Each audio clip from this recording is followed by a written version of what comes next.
Oh.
Live.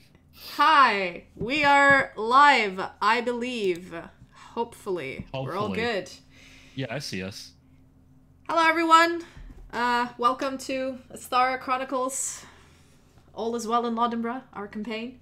I'm your game master, Sylfania. We've got Thanture, or Mads, playing Bax. We've got Danny playing Sildana.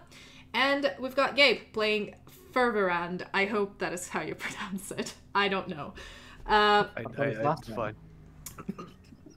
Yeah, so a little bit about us. We've been friends for a while. We've played D&D together for a while. Where I think all of us DM'd the game at some point. So we're a little bit familiar with the system. Point. Yeah, we're a bit familiar with 5e. Not too familiar, but familiar enough. So I'll just crack on with the exposition then, to introduce you to this world. So to introduce your characters, what I'm going to do, I'm going to basically explain the setting, and then I'm going to defer to your character and say, just describe yourself, just so you know what to look forward to. Okay, I am new at all of this, so things might get delayed a little bit. I want to play a soundtrack. Hopefully this works. Are you hearing the bot? I hear the bot. On Discord, yeah. Yeah. Okay, you should be hearing a cart moving along the road. Wait, maybe I should turn it up a little bit then. Yeah. It's okay. The first stream is always going to be a little bit adaptability. Scuffed and seeing what happens. So, as you can clearly hear, I hope, my OBS is showing that there is sound, so hopefully there is sound. But as you can hear, there's a cart driving along a relatively straight road with full of people, in a way. It's like it's an open cart without a ceiling. And it's just bobbing along the road, and inside there are a few individuals sort of kind of weary from their travels. They've been on the road for about 5 days, because that's where the nearest previous town was before their destination. They had to camp outdoors, which during this weather is not that bad. It's the beginning of, well, an equivalent of summer months in Esthara. So the weather is warm, not too hot yet. The nights are kind of cool, but you know, you wear a nice blanket, set up a fire, all's good. The roads are generally extremely safe, so just camping on the side of the road is a usual pastime for a lot of travelers around the Ravinian Empire, where this story takes place. Now, inside the cart, there are a few individuals, notably one very small 5-year-old human child who is currently just buzzing with energy. He had a really long nap and is annoying everybody else sitting inside the cart by pointing at things like rocks and butterflies and a squirrel, and the rest just nod and look at him saying, okay, yeah, whatever. The scenery is quite lovely, to be fair. Like, not only the child is looking around, but most people who've traveled the Empire have never been to this part. And it is mostly just fields of wheat. Fields upon fields of wheat on one side, and a sort of a little bit further away you can see a long and, you know, giant pine forest. So it's very sort of continental Europe vibe as you're going down this road. If I can sort out the slideshow, I'll show you an image of this. Bear with me. There you go. I don't know if you can see that, but basically that's kind of the scenery. You can't see the road here, but like as you're driving in the cart and you look into the sides, this is what you see. There is also a very long winding river that most of you who live in the Empire would know it to be the Orphos River. And you are nearing your destination. Inside the cart, there is one player character heading to Laudenborough with the rest of these individuals. Sildana, can you please describe your character? Yeah. Yes. My name is Sildana Markuth. I am a rogue ranger, and I'm a bit of a much more of an older lady, half elf. You can tell by my slightly pointed ears. They're much more than like humans. But my skin is like pretty tan, and my black hair, and I'm kind of just wearing mostly just like I'd say like normal commoner clothes, maybe with like some leather underneath, just for protection. Fair enough. And yeah, I did. Are you, as you're sitting... I am carrying like oh, sorry. a bow and arrow. Yeah, sorry. No, it's okay. Cool. So you have your weapons on you then? Yeah, I do. Okay. Those are very visible. I assume you also have like a travel pack, because you've been on the road from all the way from the capital city. You've been on the road for about almost 2 months now. You've I'm looking a little bit very ragged right now. Yeah, no, but I mean, you would know that the trail you're taking is called the Repentance Trail, and according to the tour guide, you're supposed to, every time you sort of travel between cities far apart, which are about 5 days or 2 week travel on the roads, on the open roads, and then as you get to a city, you're supposed to stay 2 days there. So you have time to relax in the city when you get there. But the ending of those 5 days, everybody's looking ragged, except for the child. He seems to be completely eating up all of the attention and all of the scenery. For sure. Basically, he's chewing the scenery. Yeah. Anyway, what are you doing in this car? Are you just chilling, looking around? Is there anything in particular that interests you? I'm mostly just kind of, I guess I was sort of fidgeting right now. Kind of like looking at the scenery. Okay. Kind of just, I'm seeing the child just sort of like playing around, running around. If they ever do like try to like come up to me, I would like just be kind of kind to them and just sort of like humor. Yeah, the kid just, and he has probably had some sugar, so any attention he can get, he's more than happy to. But then he is mostly distracted by the people who are accompanying your cart, because you're all sitting inside the cart, and there are two individuals walking next to you. Well, I say walking. One of them is walking. Oh, something happened to the sound. I'm sorry. It's okay. Oh, this is new. Oh no. Oh no, you got it.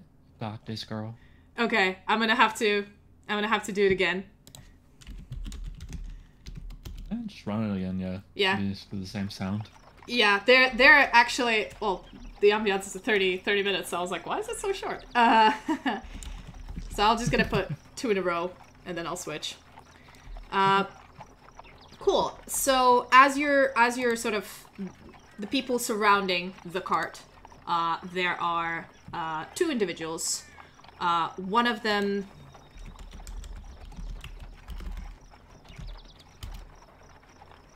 Oh, sorry. Waves hello. Yeah. Hold on. Yeah, so the 2 individuals are standing by the 2 sides of the cart. The one on the left, I'm gonna dig up his picture, is sort of a very, very tall, burly man. He is got, like, tribal tattoos over his bald head. He's, you know, over his face as well. He's sort of wearing this one shoulder leather kind of half on, half off robe. He is enormous. He's about, well, 2 meters tall. He's huge. And he's walking next to the horses, sort of gently patting the back, and he looks extremely intimidating, but then the horses seem to be really relaxed and calm and not worried about this guy at all. Like, and you've traveled with this party since the previous town, and you know him as Private Skywatcher. He is a big teddy bear. He's a part of the Holy Order, as you say, a grunt, but really he's a teddy bear. He wouldn't hurt a fly. He looks extremely intimidating, but he's extremely big.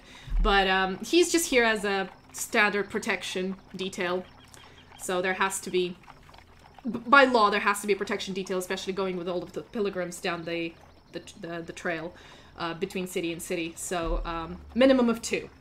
And the other individual cannot be more opposite than this guy. The other person is this beautiful, wispy sort of woman wearing plate armor that doesn't look that heavy. Like, it looks like it's made of some sort of light metal. Her hair are in constant movement above her head, and sort of as if constantly carried by the wind. She's not actually walking, so you can't hear the clanking of the metal. She's floating by the other side of the cart, and she's mostly distracting the kid. She's mostly distracting the kid by sending wisps of wind and air and playing with his hair, and he's mostly distracted by this woman. He does come and give you attention. Sorry. Is she, like, holding on to the cart so she can follow along? Or is she, like, fucking out of breath, catching up in the air?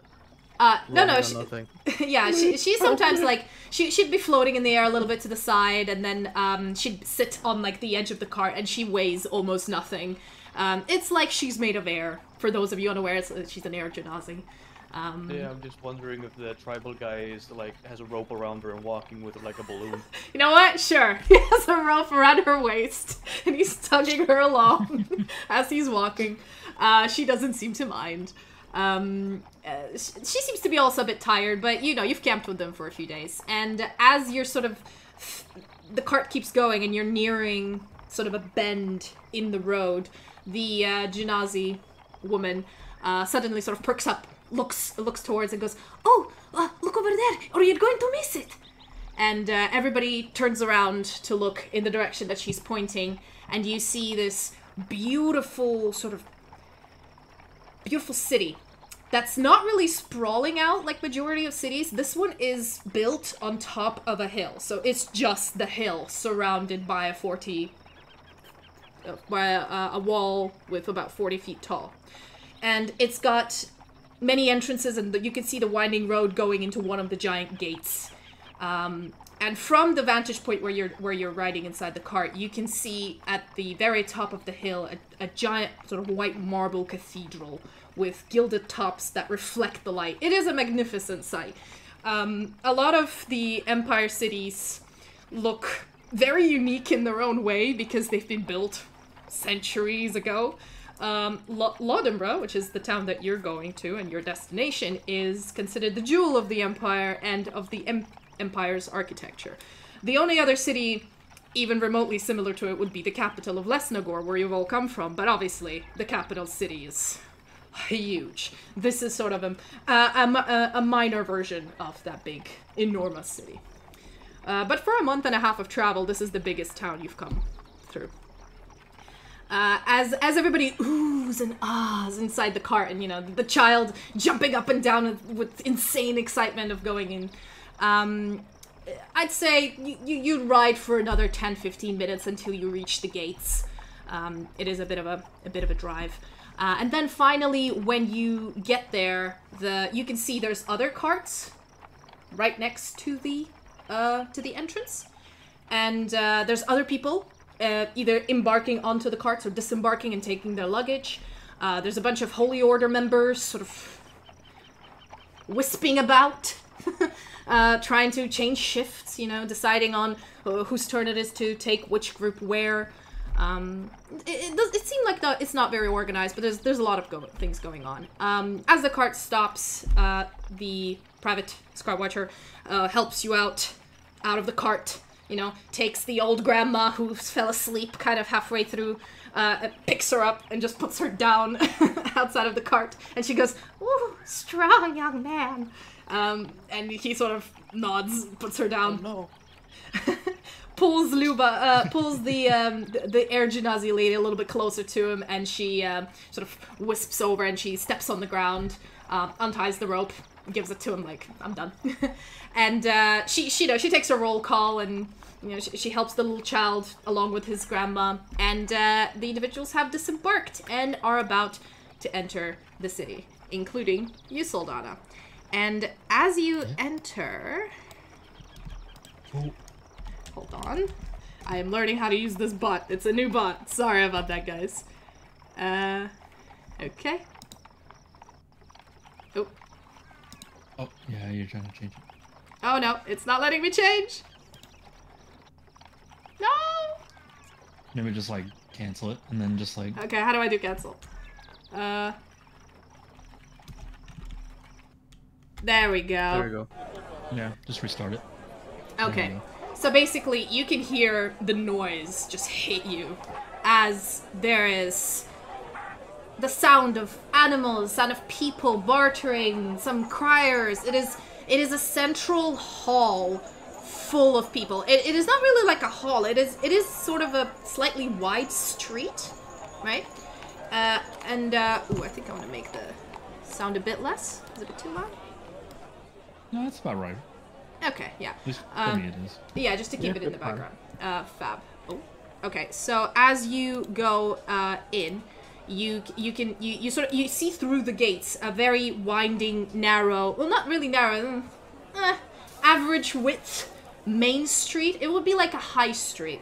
There's buildings on both sides with shop fronts and probably apartments on the top. There's tons of all kinds of people going through. You're clearly immediately walked into the main bustling area of Laudenborough. I will show an image as reference once I find it here. There we go. Something like that. So there's almost like 3 to 4 story buildings with additional sort of additions to it. They're mostly made of white stone and wood with thatched roofs. And yeah, it's pretty lovely. You've seen this in Lesnagor. It's not surprising to you. Yes, I would feel very familiar with this area. Yeah, I mean every city has every city has a main sort of hub of activity. And you're not really sure. You don't have a map of the city yet. Like, you've heard that there's different districts in Laudenborough, like there are in majority of cities, but you're pretty sure you're in the one where the everybody enters the city through, so clearly there must be some sort of a guide here. And as Sildana sort of walks into the city, looking around, deciding on what to do, there is somebody watching from the side of the gate. A person who sort of either disembarked off of a different cart or just made their way to the city on foot. You know, just another person outside of the gate. Fervorand, can you please describe your character? Right, of course. I am playing as a pale blue tiefling with kind of a purplish hue and blue silvery hair, dressed in mostly dark clothing, wearing a black upper face mask, more or less to hide the identity than to strike any fear of death and doom into anyone. Cool. Edgelord. Thank you. That is precisely the point. yeah. Okay. As you, Mr. Edgelord, as you're looking into the town, I want to check. What is your passive perception? Could you tell me, please? I can, but only if you ask nicely. Please. It is 15. 15. Okay. So you're looking around. You've seen a bunch of carts arrive, and there's a lot of people going in and out. As you're looking around, you notice a few people who are a little bit startled by the big city, and they're not moving with the crowd. And one of them is Sildana. You notice a half-elf with sort of short blackish hair, and you notice the grandma, you notice the little kid. Do you enter the city? What do you do? I mean, I walk into the city. What the hell would I do in front of the city all day? Chat with the guards. Hey, you want to come to my place? I gotta find a place to rent, but you know, good times. No, I'm gonna walk in and probably find a nice place to sit down for a meal and rent a room. Yeah, so as the two of you and the rest of the sort of a little bit flustered group enter the city, immediately, like after a little bit of you taking the city in, there is a town crier runs up, which is a 14-year-old kid, half-elf. He puts a little crate down almost in front of you guys, steps up on it to be just a little bit taller because he's pretty short, and then clears his throat and goes, hear ye, travelers, welcome to Laudenborough. This is the district of Southgate. If you would like to rent a room, there are a few wonderful inns and taverns that you can book a room in. And I have been paid to advertise them. Okay, number one, it is the greatest inn of all time. The International Adventurers Inn, or the... And he visibly sighs and goes, I. Rolls his eyes, takes his paper up again and starts reading, and goes, everything you need for your adventuring requirements. Spacey rooms, interesting knickknacks, wonderful company, and maps. So many maps. He flips, looks over again, goes, if you would like your hand at something more physical, there is the Big Hand Inn. He sort of frowns, looks down, and goes, what? Okay. If you would like to live a life of healthy living and sort of your body is your temple, okay, come to the Big Hand Inn, a wonderful bed and breakfast with regular arm wrestling tournaments. Okay. He flips to the next page like, weird guy. And then he starts getting excited and goes, now, if you'd like to have the best food in Laudenborough, I can personally recommend the Deep Pillow Tavern. That place has a wonderful restaurant. It is well known for that. And it also caters extremely comfortable rooms where you will have a dream like you've fallen into a deep pillow. And it's not because she paid me more. There are clearly a lot more other establishments, but they have not paid for advertisements, so find them yourselves. Goodbye! And he takes the little crate and just yeets away. How many were actually paying attention throughout that shit? I mean, the grandma... If an adventurer just coming out the car, I'd be like, mother up, fuck off. Yeah, the grandma... I mean, kid got paid, kid set his due, kid left. It's his job. The grandma was a little bit like overwhelmed by this whole situation. The kid was looking and like, oh, that sounds nice. The kid's the only one following the whole conversation.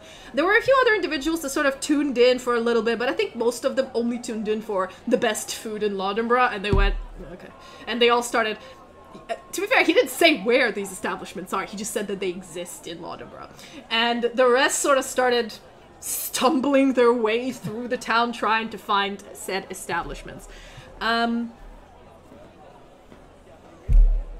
What do you guys do? Do you just carry on waiting for something? Or? Lean to the nearest person and go, you think that Big Hand Inn is known for something more than just wrestling?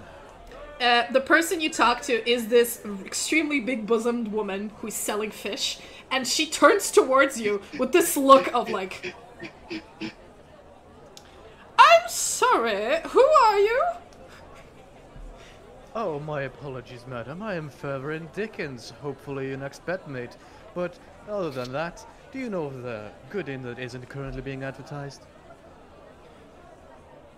That isn't, or is? Sorry, I didn't hear you. Isn't. Isn't. And she goes, well, Oh, you mean the crier boy? Yes, well, let me think.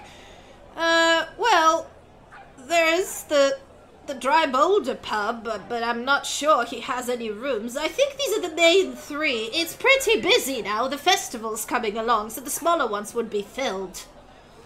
Are you gonna buy some fish? No, I'm full, thank you. She sells raw fish. She gives you another look and goes, right then, can you please step away from the... Step away, I need customers. Hello, young lady? Yes, you. You look like you need fish. I'm in the middle of the street. Alright. And, off I go, then. I think as for me, I would, Saldana would try to, like... Has she been to this place before? Is she familiar with it at all? So none of the two of you have been to Laudenborough before. The way the city is built is similar to a lot of other cities in the Empire, and you know, the fact that it's on a hill and it's almost perfectly circular isn't. But I mean, it's quite easy to just shop around the street, like by asking or, you know, grabbing someone and being like, can you show some directions? And they look like they're busy, but they will stop and point or something. And in a way, you kind of... like in any big city, when you arrive, you're kind of dumped on your own with no information desk or nothing else. Right. And you kind of have to find your way around, unfortunately. This isn't like a small town where everybody is more than happy to just redirect you to a wonderful location or, you know, just walk you all the way there. I mean, you don't know. Do you want to maybe find someone who can take you? I would. I have a passive insight of 16 and insight of 18 and a perception of 16, so yeah, I would try to just like generally try to look for somebody that's not looking too busy and just try to ask them like, hey, you know where I can find like just a decent lodge for me to stay at for a bit? You notice this sort of a little bit scruffy human man with curly dark hair and a very average face. Like literally, your eyes would just pass him by. Like he's just loitering at like at an alleyway, just a little bit of an offshoot of the street. He sort of looks at you and goes like, "Well, yes. I mean, there is a majority of travelers, even if they're not staying at this place, but they go definitely for dinner, because the restaurant is fantastic. I mean, the cook is, wow. Believe he's went to the, well, what was that fancy name of that academy? I don't remember. The Cooking Academy. That's a little bit further south. You think he's a graduate top of his class or whatnot, so clearly his cuisine is amazing. The Deep Pillow Tavern, just a little wee bit that way. Honestly, your timing isn't perfect. You know the festival's coming up in a few days, so this place is packing. Yeah, I know. These are the only few inns that are available. So I'm not overly picky. Just something just a little like easy or something like just decently priced. I mean, So, one more thing. The grandma that was with you and the little boy, they were dressed in sort of commoner robes, but they all had this nice little necklace with a wooden sort of sigil with the face of the Holy Lady, which is a mark of a pilgrim in a way. So I believe you have one as well. Are you wearing it on you? Because you're wearing your sort of leather yes, armor. if that's something everyone's doing, then Yeah, I'm so wearing it as he well. would look down at it and say, "Oh, you're a pilgrim then? Well, you're in luck then, because I believe the Deep Pillow Tavern does discounts for pilgrims through the year, because they need to fill the rooms. But I'm sure other inns are doing the discounts as well. But I mean, everybody, if anybody could get a room in Deep Pillow, they go get a room in Deep Pillow, or they go somewhere else if it's too busy." And he starts chewing the little wheat. Okay. I'll say, all right then. Thank you then. Do you need I'll be heading directions? Yeah. Oh, but that'll be lovely. I mean, I wanted to go get lunch anyway.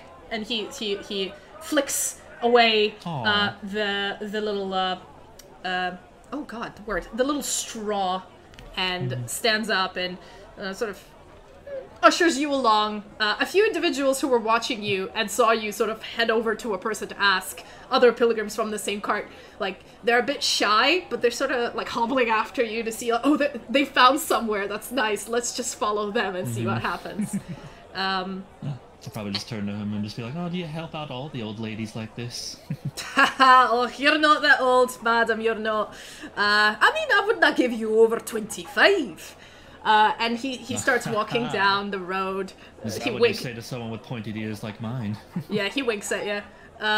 It's not actually that far. So you notice that as he walks through and tells you that through the South Gate, which is this district, majority of places are within 10 to 15 minute walk. The problem with Southgate is the fact that it's extremely busy and always very packed. So it might take you longer to get somewhere because you like miss a turn or miss an entrance to a yard, and then you'd have to be walking in circles. So you kind of need a person to show you around, but it wouldn't take longer than 10 minutes. So, yeah, okay, then he is directing you towards this inn. Now, one more thing I forgot to do and forgot to say. In this campaign, I'm going to make you do random wisdom saving throws. Now, Yep. just don't think too hard about it. I'm just going to be asking you to do them, okay? And just tell me the result and forget you did it. Now, Sildana and Fervorand, I need you to give me a wisdom saving throw. And I think... Let me double check. One of you might have advantage. Give me a second. I completely forgot this was a thing. I'm sorry. I'm a bit of a mess. But yes. Don't worry about it. I think it might be Sildana. Do I have against being charmed and magic? I do have advantage against. It has, yeah, no, it's advantages that I wrote down for you. I'm just double checking who has what. Okay, so yeah, it's Sildana and I think Fervent too. I don't recall. Nope, just Sildana. And remember, next time I make you do a wisdom saving throw, it's always with advantage, please. Okay, both of you, give me a wisdom saving throw, please. With advantage. Baby. Yes. How much? 18, baby. 18. What about you, Sildana? Rolling again. Whoop. Sort it. Do it. Oh wow, I rolled like shit. 6. 6, even with advantage, are you sure? Yeah. I Oh, rolled goodness. Oh, Okay. goodness. Hold on. I need to... Oh boy. Pray to the dice gods. that is pretty low. That is Yeah. a pretty low. I need... What? Okay. Start to happens? random ass wisdom save. What happens to me? Yes, I'm well, scared. yeah, I will tell you in a second. Just a second. Okay. Yeah. Sorry, Fervent, what did you roll again? 6. 18. Okay, and Sildana 6. Okay, that's fine. That's all I need to know. Fervorand. Yes. As Sildana walks away with a group of people and a sort of sauntering human fellow off somewhere, you feel a little prickle back of your head. Like something's... your instincts are... how do I put it? Waking up a little bit, right? You feel a little concerned, and you're looking into the crowd, and you think you see something, but you're not sure what you're looking for. Like, it's like a spidey sense. That you're like, something's off, but I'm not sure what. So, I need you to give me a perception check as you're trying to look for this particular cause of... something's off. I mean, with a passive of 15. 15. Yeah, it's a lot of people. You feel a vibe from a crowd, like a small isolated vibe, and the crowd is moving in a direction that is similar to where Sildana is moving, but you can't pinpoint what it is at 15. Like, you get the general direction and the fact that it's moving, and you don't sense like it's evil, you don't sense it's magic, you don't know what it is. It's just a nasty feeling. But you've learned to trust those, so. Well, you know what they say about nasty feelings. Gotta poke them till they burst. Let's go. Okay. Check my face. And I'm not sure that's the thing. you're not sure this is the same. Okay. Let me just double check something. Cool. As we sort of zoom out of Southgate, the camera moves to the 6 boroughs. A sprawling suburbia where literally it is consisting of 6 minor hills where different housing of like 2 or 3 story, no higher than that, are built. It is relatively quiet except for maybe some interspersed blacksmiths, a kindergarten here and there, you know, very calm. Like, it's a calm suburban rural atmosphere. Clearly this is where people who live in Laudenborough live. This isn't like a main high street or anything else. If I can find an image to represent what I mean, is probably the closest thing would be this. Which is, because the city is built on a hill, there wouldn't be like a sprawling suburban town. But most of these buildings are built sort of on top of each other. There's stairs and ladders going by, and some buildings are interconnected. But it does feel much quieter here, you know. It's much more rural in a way. And as we... let me try to find it. Yeah, I'll just make the sound a little bit less volume. It's a bit muffled. And as we're walking around, you can see a person walk down the street, sort of heading a little bit hurried, but also kind of relaxed. You know, clearly knowing where they're going, but in a bit of a hurry. And Mads, please describe your character. Well, I'm a black dragonborn with purplish sheen on some of my scales running along my arms and neck and whatnot, and I would have a scholar's robe on because I study at the Magical Academy, and so yeah, that's probably where I'd be heading as well. Anyway, yeah, that pretty much be it. Also, yeah, blue crystal-like eyes is also a really good calling card of my character. Yeah, a very handsome dragonborn strolling down the street. Sort of, the locals are sort of seeing you pass by and they wave at you and say, "Morning!" And you nod at them. You're familiar with this area. You lived here all your life. It's pretty cool. Oh god. And as you sort of stroll down the road, suddenly you get a realization. You were just coming home from your classes from Saints Row, which is a good half an hour, 45-minute walk. And by the end of it, you remembered something. Oh shit. Your mom told you. Good transition. Yeah, your mom told you to fix that frying pan, that lead frying pan that she gave you yesterday, and you were busy yesterday because you had a bunch of backed up coursework, and you're like, I'm gonna do it tomorrow morning before I go to uni. It'll be fine.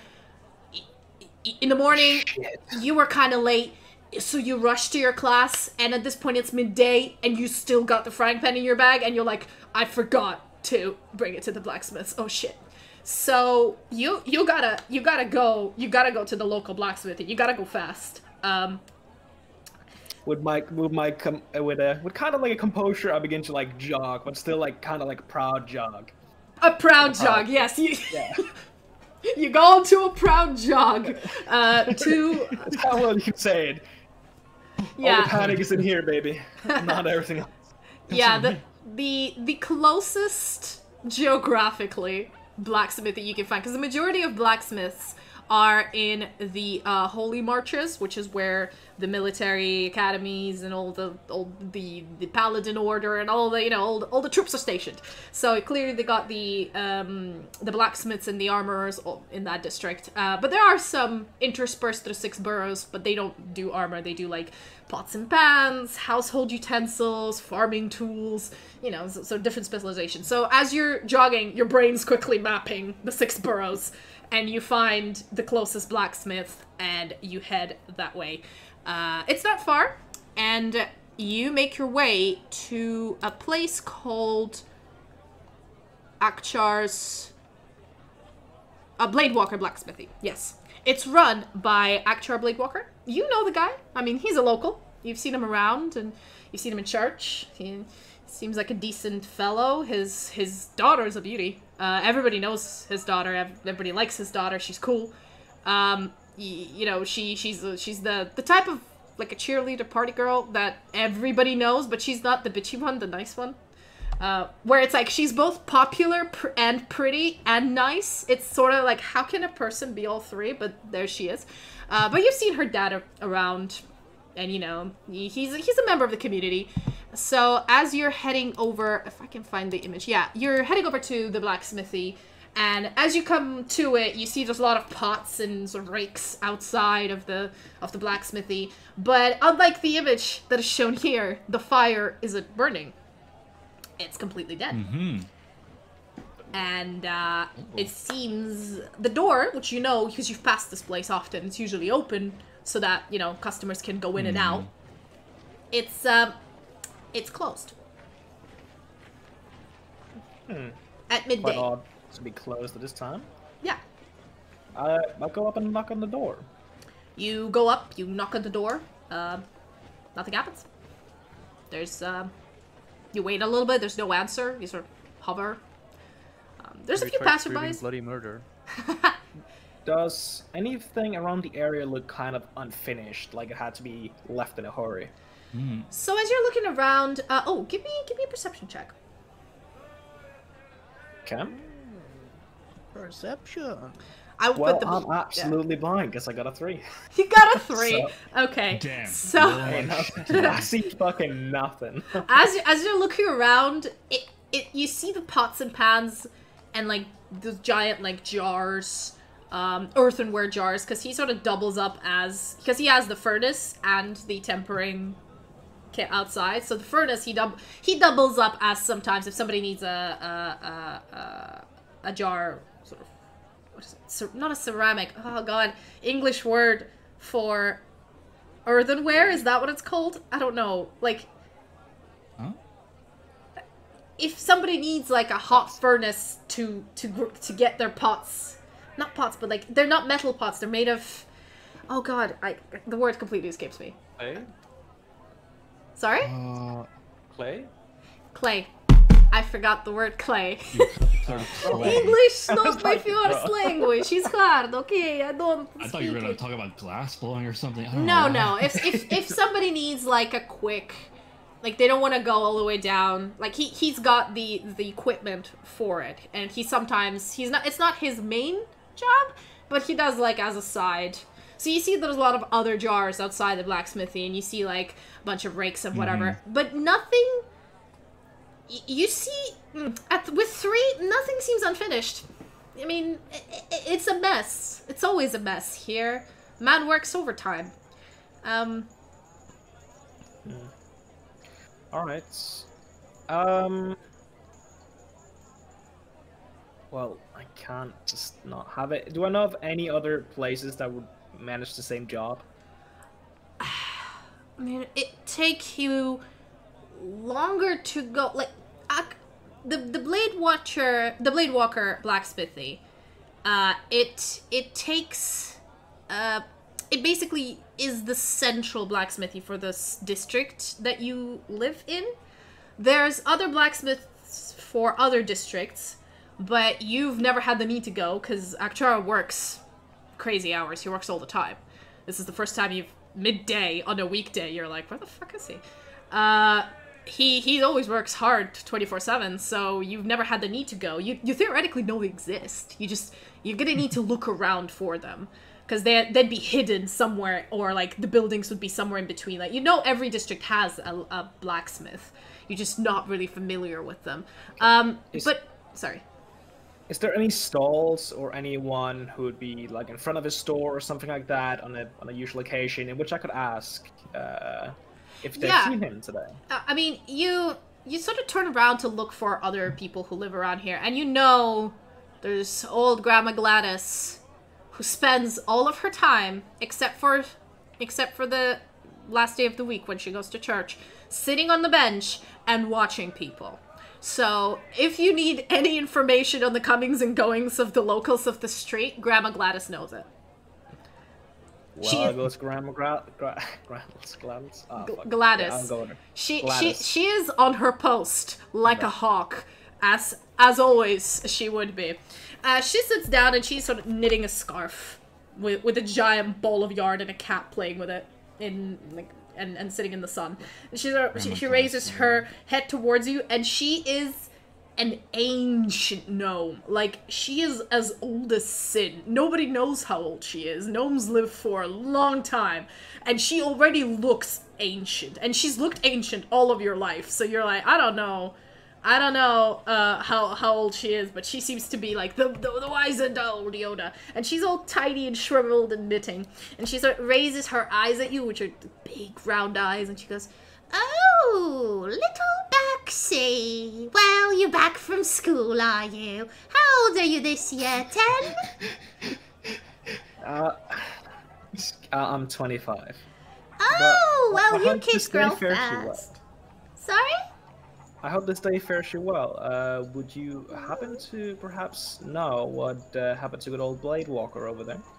Oh, dear Akchar, well, honestly, I don't like to gossip, but, I mean, he has not been himself for the last, well, I'd say almost 3 days now. At first, he was forgetting his orders. He had a big queue outside of the blacksmithy, and then, no, wait, yes. Then, I believe he couldn't even continue doing his work because his place was closed most of the time. And today, I've just seen him almost half an hour ago close up his shop and head down to Southgate. I swear, that man started drinking.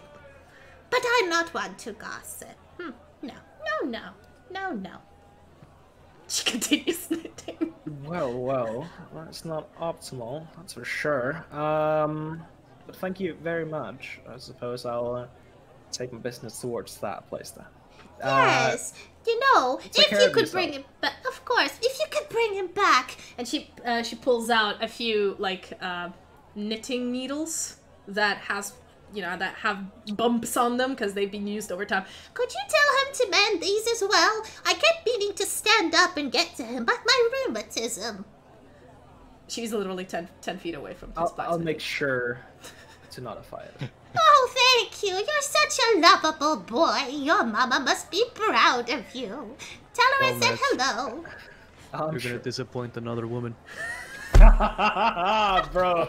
Here we go! It started again! Here we go again. We need to have a soundtrack for when we bully Mads. Play an air horn. Yeah, we should probably just play like a wah. Yeah, a wah wah sow. Bruh. Anyway, I'll move over to the southern gate and fuck you, Gabe. Okay, as you're heading down to Southgate, you know the shortcut, and well, it seems the whole party is conveniently congregating in the same place. I will switch back to the district of Southgate, where the rest of yous are. I will raise the volume just a bit. Yeah, there we go. The rest of you are now in the district, and Saldana, the guy, introduces himself as... he goes, my name is Francis Crew. It's a pleasure to meet you. You know, I dreamt of going to the Great Academy one day to become a fantastic cook. But, you know, I never had enough money. My parents were poor, and he starts telling you his life story as you're doing this 10-minute walk, and you're like, okay, cool, thanks, bro. But he does take you over to the sort of more of a quiet area of Southgate. This inn or this tavern is basically located inside a yard, so you would go off the main street, go to through a side street into an internal yard, and that's where the entrance to the tavern would be. On the outside, it looks extremely clean, extremely cozy. It doesn't look that big, only like 3 stories, and it's kind of a rectangular building. But just from the outside, it's giving off good vibes. You know, like you find these quaint little taverns here and there. It's looking quite nice. And the people behind you, the pilgrims, are sort of like, you know, absorbing the warm energy of this building. Fervorand, the suspicious group, has been going down the street and turned, sort of, shifted to the right, and went into the same yard that Saldana and Francis and the other pilgrims were located in. Francis sort of points at the tavern and goes like, "Well, that's your queue. That's where you want to go. I'll head over to the restaurant inside, but I'm sure you can get a room just fine. I mean, there might be a wee bit busy, but Eris is lovely. I'm sure she'll find you a place. Right? Oh, thank you then. Cheers." You showed me around. Yeah, and pat him on the back. He goes like, "Oh, well, I'm sure I'll be seeing you around if you're a pilgrim at least for 2 days. Bit of a shame you're gonna miss the festival, but who knows? Even at the road, it'll be quite great. Have a lovely afternoon." I'll try to be on the lookout for it. Yeah, and he heads inside the same front doors of the tavern. Do you... Yeah, I walk into the tavern. Yeah, as you walk into the tavern, meanwhile, Fervorand, while I'm changing the sound, you are currently standing in front of the Deep Pillow Tavern, and you see the group of individuals sort of start heading also towards the entrance. Like, all of these people are clearly going in either for food or for lodging, and the strange energy is still inside that group. They're all going en masse inside the building. Would you follow them, or would you try to do something different? Well, like any edgelord, I'm going to do a barrel roll on the ground and sneak after them. Okay, so you're planning to sneak into the tavern. Is that it? Well, I mean, I'm not literally going to tiptoe like I'm in some Pink Panther cartoon, and I'm just gonna walk in. Like, it's a public place. Mm-hmm. Okay, so you're not really being stealthy. You're just being unassuming. I'm being inconspicuous. Inconspicuous. Okay. I'm not gonna make you roll for that because that's pretty. It's pretty easy to be inconspicuous. You're not really doing anything much. So as special. Yeah, you know, and especially you know how to sort of with the body language to present yourself as a part of the crowd rather than a certain part of it. As you two go in, I was supposed to find the music for this, but I can't. Oh gosh, How dare you not be prepared? I am prepared. Unacceptable. It's just God damn it. the switching. You're only getting 4 stars. Oh wow, I am getting 4 stars. That's quite a lot. Oh, bragging. Down to 3 4.2. stars. Oh, damn. Okay. Right back down we go. Oh, I forgot how to skip that. How do I just do skip, right? Slash skip. Yeah. I'll skip to...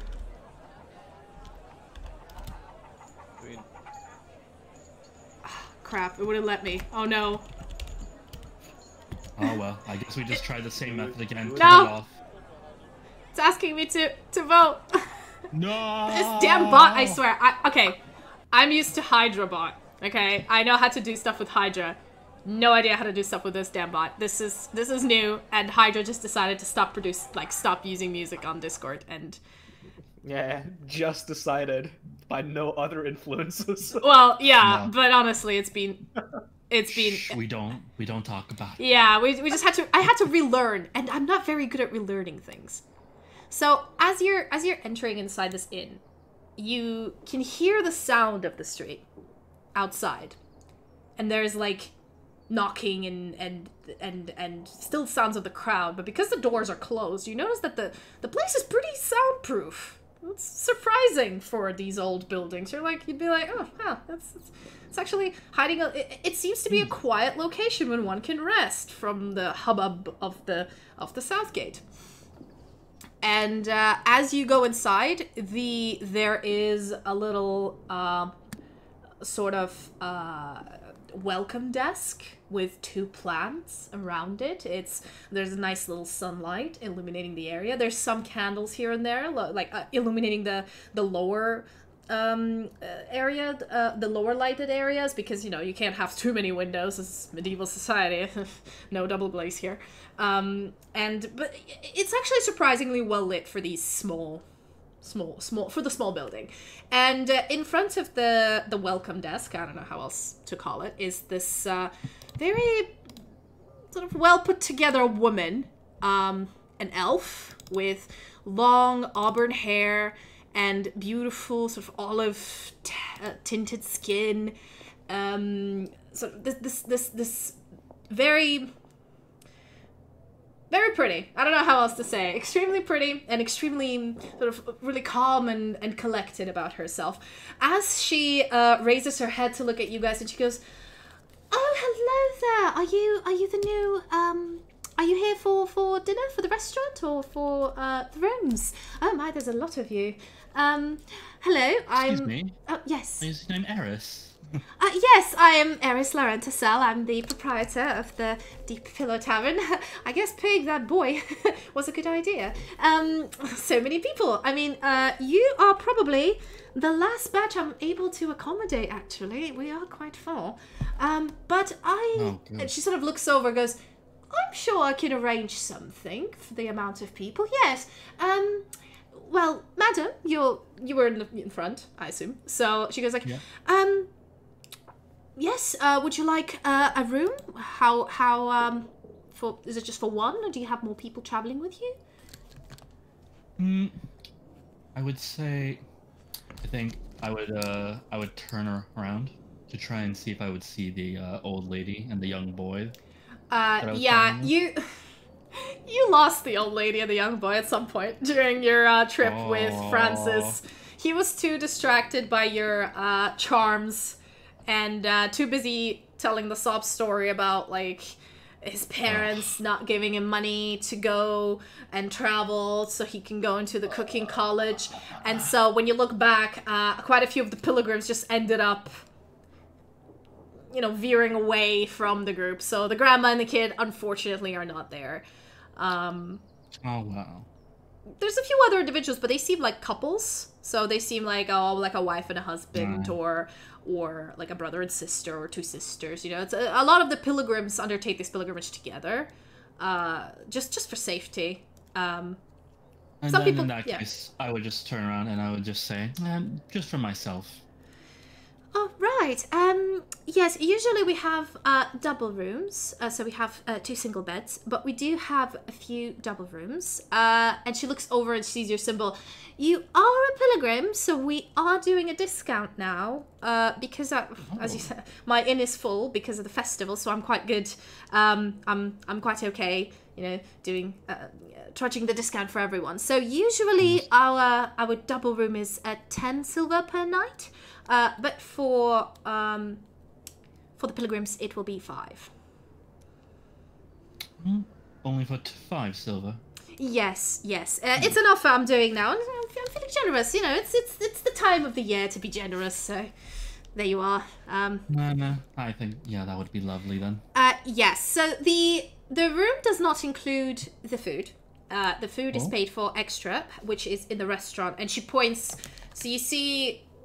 Sort of there's stairs going upstairs, clearly where the rooms are, and when she's pointing is to the left with the big double doors, and you can hear clatter and chattering from beyond, and she goes like, we have a fully functioning restaurant that serves breakfast, lunch, and dinner. For an extra fee, you can have your 3 meals included, or if you want to have a meal separately, you can go in and pay at the desk and get seated and have your meal. This is why the rooms are not that expensive, because the food is not included. And again, I'm sure you've heard we have a professional chef in employ, so you wouldn't get. Yes, I heard they were quite good. Yes, indeed, we're actually more of a restaurant than we are an inn in a way. But you know, if you're feeding people, might as well provide them with lodging, especially in Southgate. Is it 1 double room then? Yes, that'll be perfect. Lovely. Okay, and she sort of starts writing down and goes, would you please sign in your name in the book in front of you? Yep. And your room is number 3. And she pulls out a little key on a little loop, gives it to you and goes, if you go up the stairs, it's the first one to the right. Yes, first one to the right. And she looks over at the rest of the pilgrims and starts assigning them into rooms one by one, and then before you leave, she sort of grabs you and goes, oh, right, I forgot to mention, the last room to the left in the corridor on the 2nd floor, don't go there. It's under refurbishment. Right. It's being closed. It's under refurbishment, okay? So just, it's fine anywhere else, but just don't go there. Lovely. Next. And she starts processing the other people who came into the inn. All right. I would then probably go upstairs to my room. Yeah. As you, I'll quickly switch to Fervorant, and then we'll get through your room accommodations in a bit.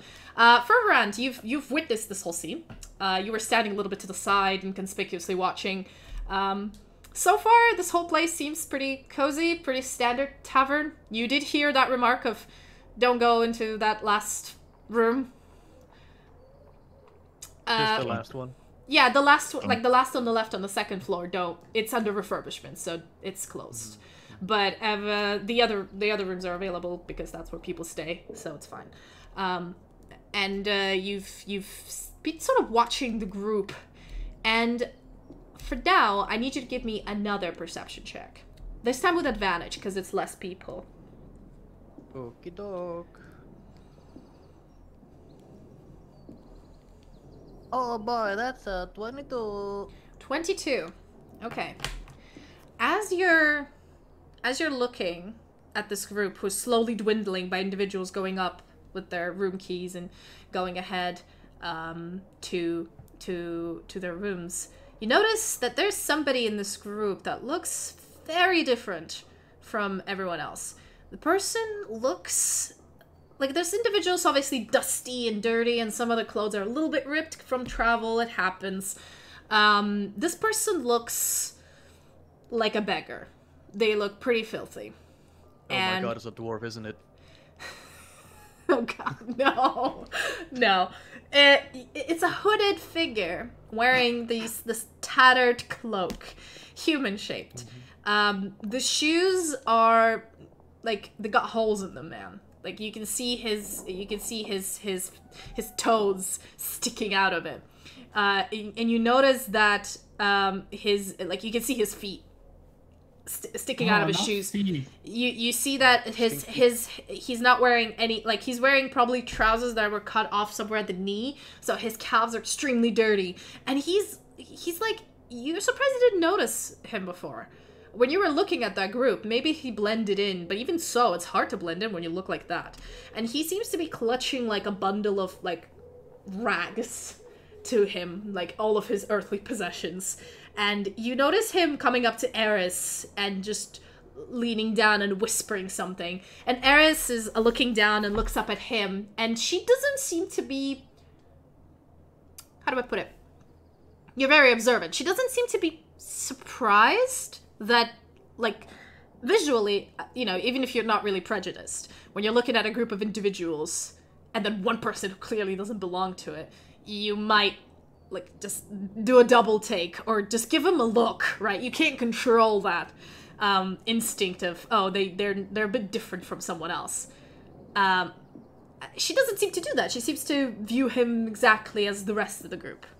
And as he's talking to her, she's sort of nodding, and he's talking really low whisper. Even you can't hear it. And she's nodding, and she goes like, "Oh, right. You're here for the post. It's further through the restaurant doors, and then to the back. There's the kitchen. That's all right with you."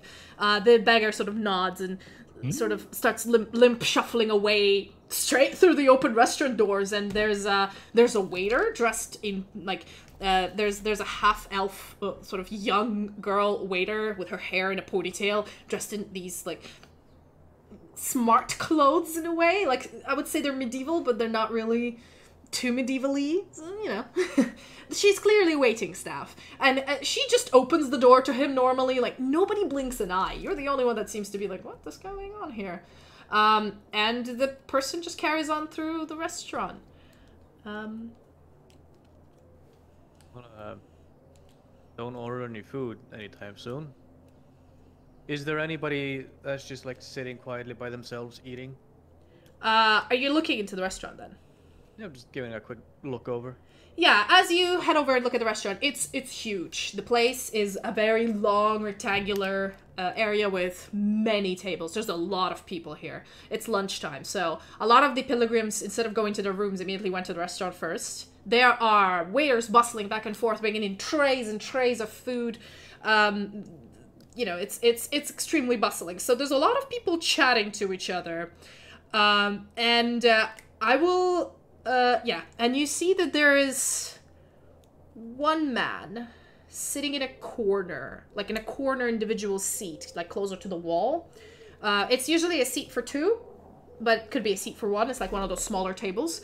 And he's sitting there with his head in his hand, and he's, like, poking a piece of roast chicken with a fork, seemingly not really eating, but just quietly sitting with strangely different from all this hubbub, from all the chattering. All right. I go up to the innkeeper. Good evening or day, madam. I'm quite not sure what time it is anymore. I would like to purchase a room for 2 days from you. Oh, lovely, of course. Yes. She looks over to see a pilgrim sign, because there's a lot of pilgrims that just walked in. I believe you don't have one. So she goes like, right, we do have one lost room available. It is a double room, but I don't think the other person is also alone, and they work most of the time, so they only come in there to sleep. Would you mind sharing? Because I think it is literally the last room we've got left. Not at all. In fact, afterwards I would also like to buy lunch. Oh, that's lovely, of course. Well, because of the inconvenience, it will be 7 silver pieces for the single room, because you're sharing. And, yeah, and it's, I believe it is 4 silver pieces for a hearty lunch. If you'd like to pay ahead. Yeah, just subtract. Yep. Oh, yeah, Saldana, on your D&D Beyond sheet, please subtract, what was it? Oh, yeah, 5 silver pieces. How long did you get the room for? Is it 1 day, 2 days? I'm here for like 2 days, right? Yeah, it's usually 2 days. Yeah. So it was 10 silver pieces. But yeah, so like the day you arrive, and then you stay 1 day, and then you stay 1 more, and then the evening you leave. So that's kind of how it's usually worked out. Ooh. What's with that angry expression? It's mad. I'm sorry. I hit my tabs. Yes. Sorry. No, it's adorable. I literally just saw it. I was like, ooh. I hit my numpad when I'm using numbers a lot. Yeah, no, but that's cool. It's adorable. So yeah, subtract, what was it, 15 silver pieces? I already did. Yeah, lovely. Oh, 15. Well, yeah, it was like 10. It's 5 per night, and you're staying... 2. Oh, yeah, no, you're staying 2 nights, so yeah, it's 10, sorry. Math! And for you, Gabe, it's I believe... 11. Isn't it 7? Did I say 7 per night? You said 7 for the night, 4 for the meal, so 11 total. Yeah, but you're staying 2 nights, right? Is it 7 per night? Yeah. Alright. Okay. I mean, this place isn't cheap. It's a tourist town. You gotta accept these taverns are gonna charge you money. So you pay up in advance for 2 days, and you go ahead into the restaurant. You get your little keypad, and she said, when you're about to have dinner or lunch, if you want a guaranteed seating, because we provide that for the residents of the inn, just show your key number, and you will be seated ahead of the queue if there is one. In some dinners, especially around the festival, there is a queue that goes outside. Just saying. Oh, don't worry. I'm meeting someone, and I point towards the guy poking his chicken. Oh, you mean, are you a friend of Akchar's then? Oh, that's lovely, but, I don't know if you knew anyone from outside. I'm more of a surprise guest. Oh, right, an old friend. Well, that's all right. He's, to be honest, he's been a little upset lately, and he's not talking about it, and he's not the kind of man to not eat his lunch or dinner. You know, he's a big man, and he eats a lot, and I noticed, you know, his plates have been coming back full, and I thought it was our chef, but you don't say that to the chef, so clearly it was... Something happened to him lately? I don't know. I mean, it's been almost like he's been fine, but 3 days he's been just not himself. And, you know, we know about him because he's a local, but, you know, I can't just come up to him and say, hey, spill your beans. I'm not his wife. So. Tell you what, I'll dig a little deeper for you, get you in on the gossip. Well, if you can find out what's eating at him, I'd be much appreciated, really, then, because then we could all help, maybe, somehow. Thank you, that's very kind of you. If this was an RPG, it would be, Eris would remember this. A little tab that comes up. Cool. I'm earning my good boy points. Yes, Eris is genuinely surprised, but she does think you're his friend from somewhere else who's visiting the town.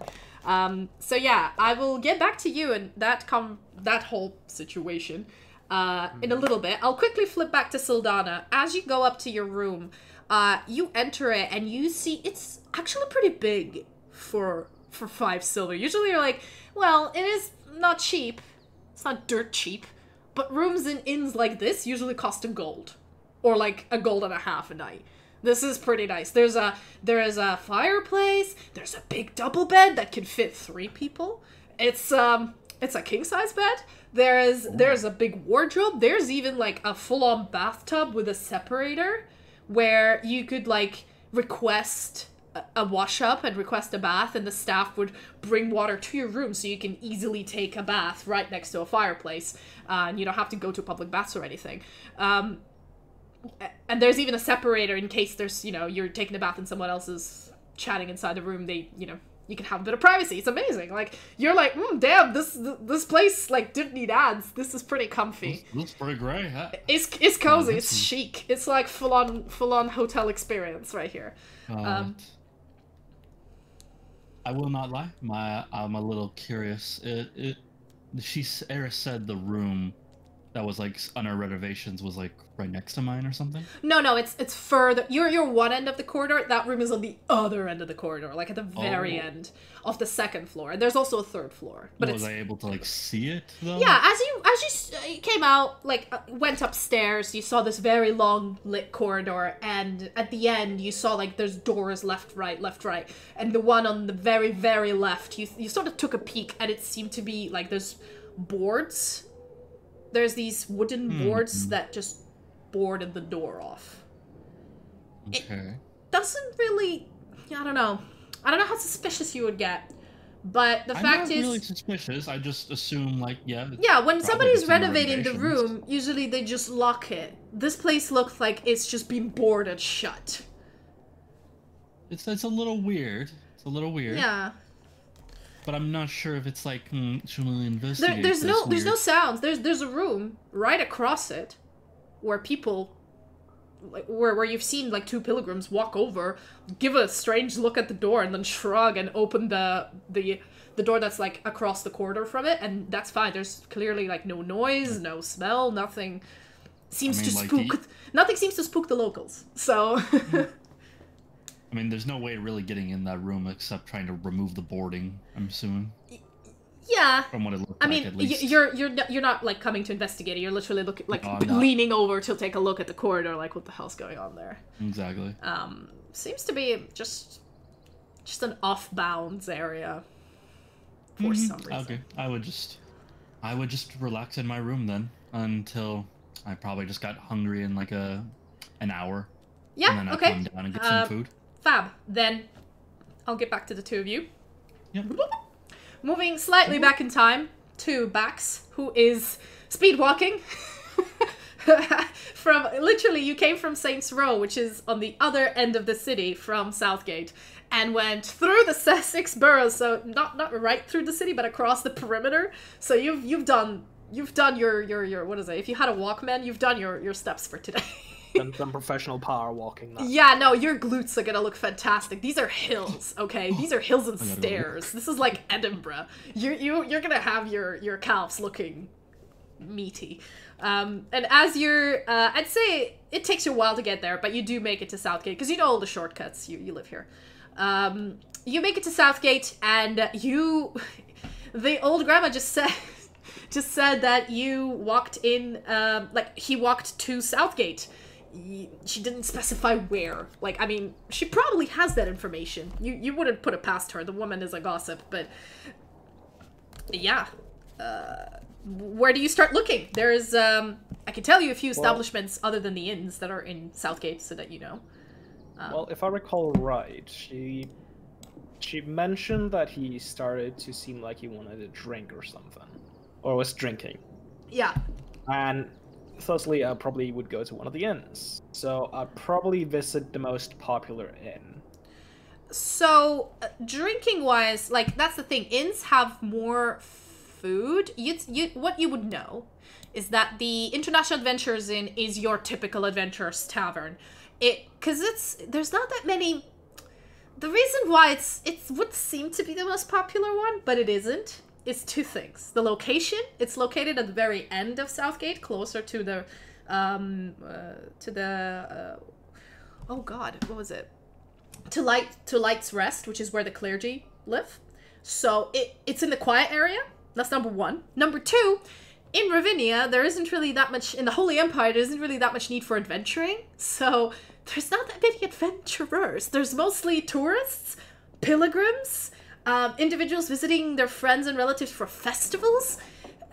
So it's surprisingly the least popular tavern. But of course, when the city is full, people go and get a room wherever they can.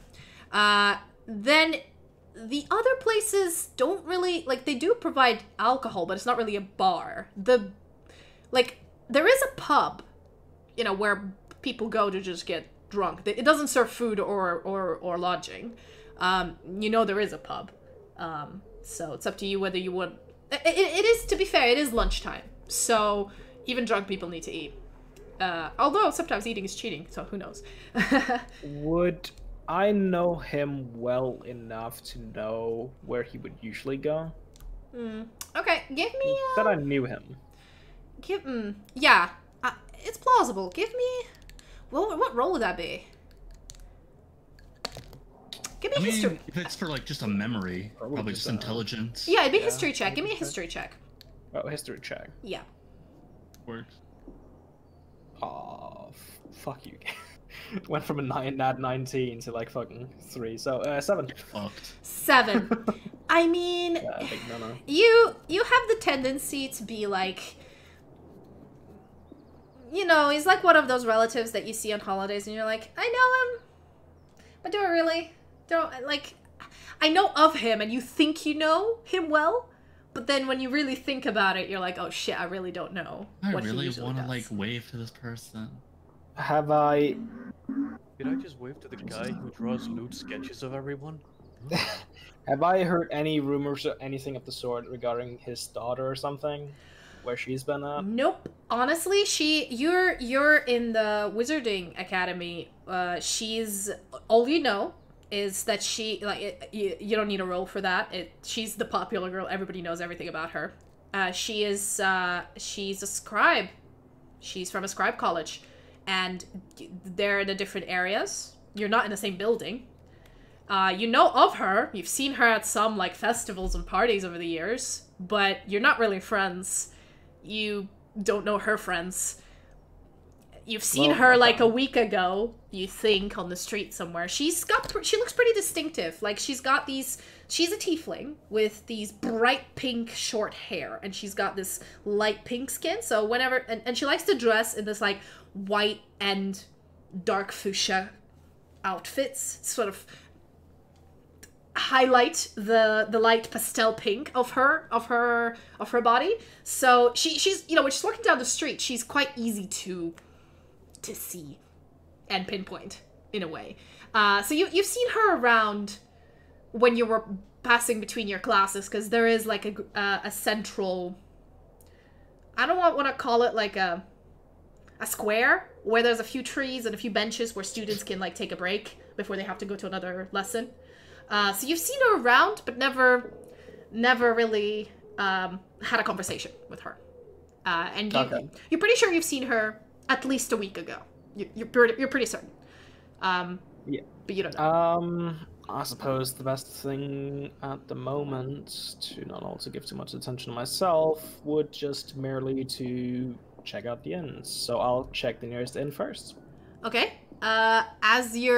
Let me check on the map, the nearest inn. So yeah, as you're going down from Light's Rest, you would actually, so the one that's directly down the main road is the pub, but the closest inn would be genuinely the Deep Pillow Tavern. I'm not kidding. I'm looking at the map now and I'm actually surprised about that.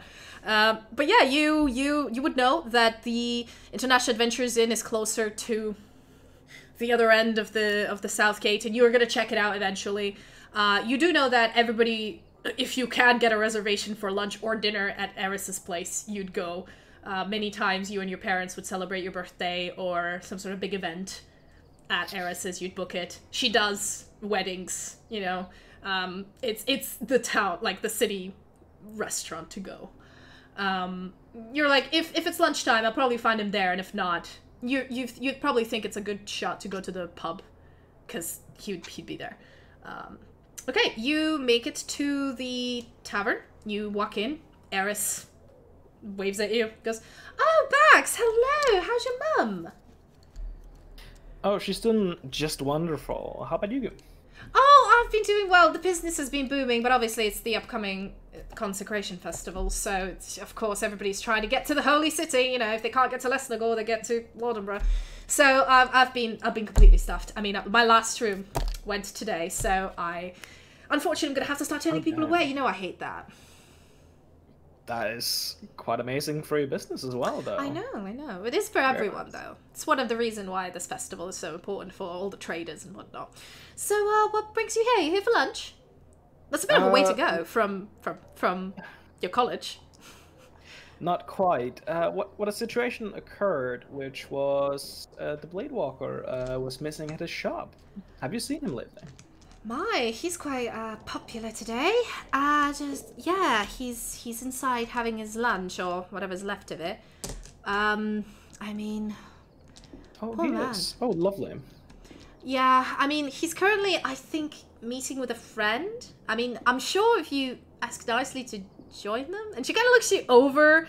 There is an age difference, and she kind of knows, like, you're closer to the age of his daughter rather than him. So she like, I don't know, do you want to interfere between him and his friend, maybe reminiscing? But she's like, it's not my business. But like, he's having lunch inside. But you're free to wait here. So I can get you something.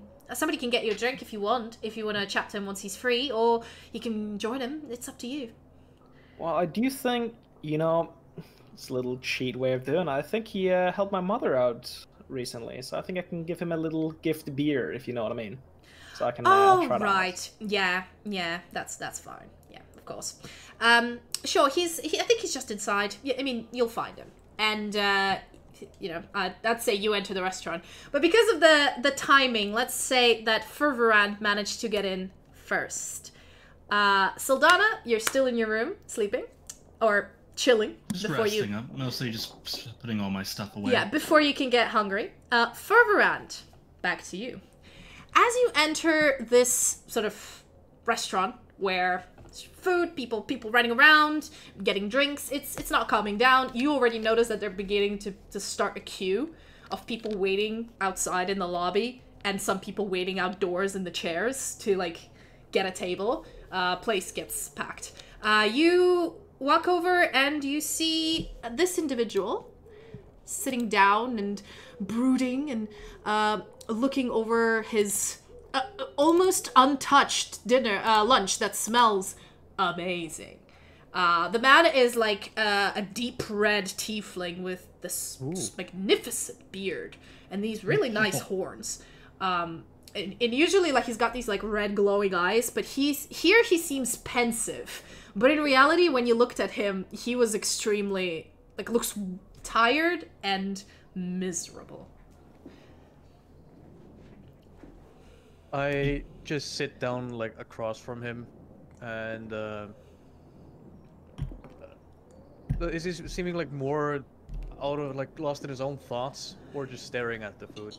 Yeah, he seems like he is extremely lost in his own thoughts because when you sit down, he doesn't even notice you, and you're sitting right across from him. So. Okay.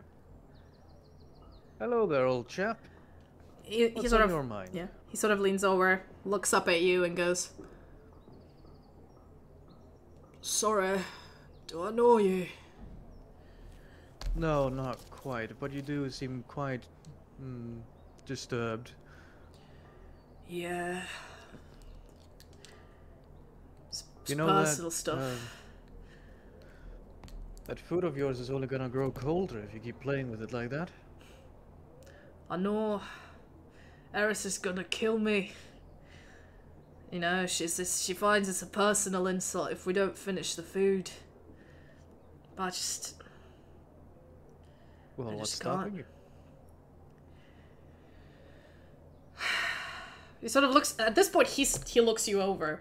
And... At Lord. Yeah, and he starts to... Just looking at you, he kind of goes...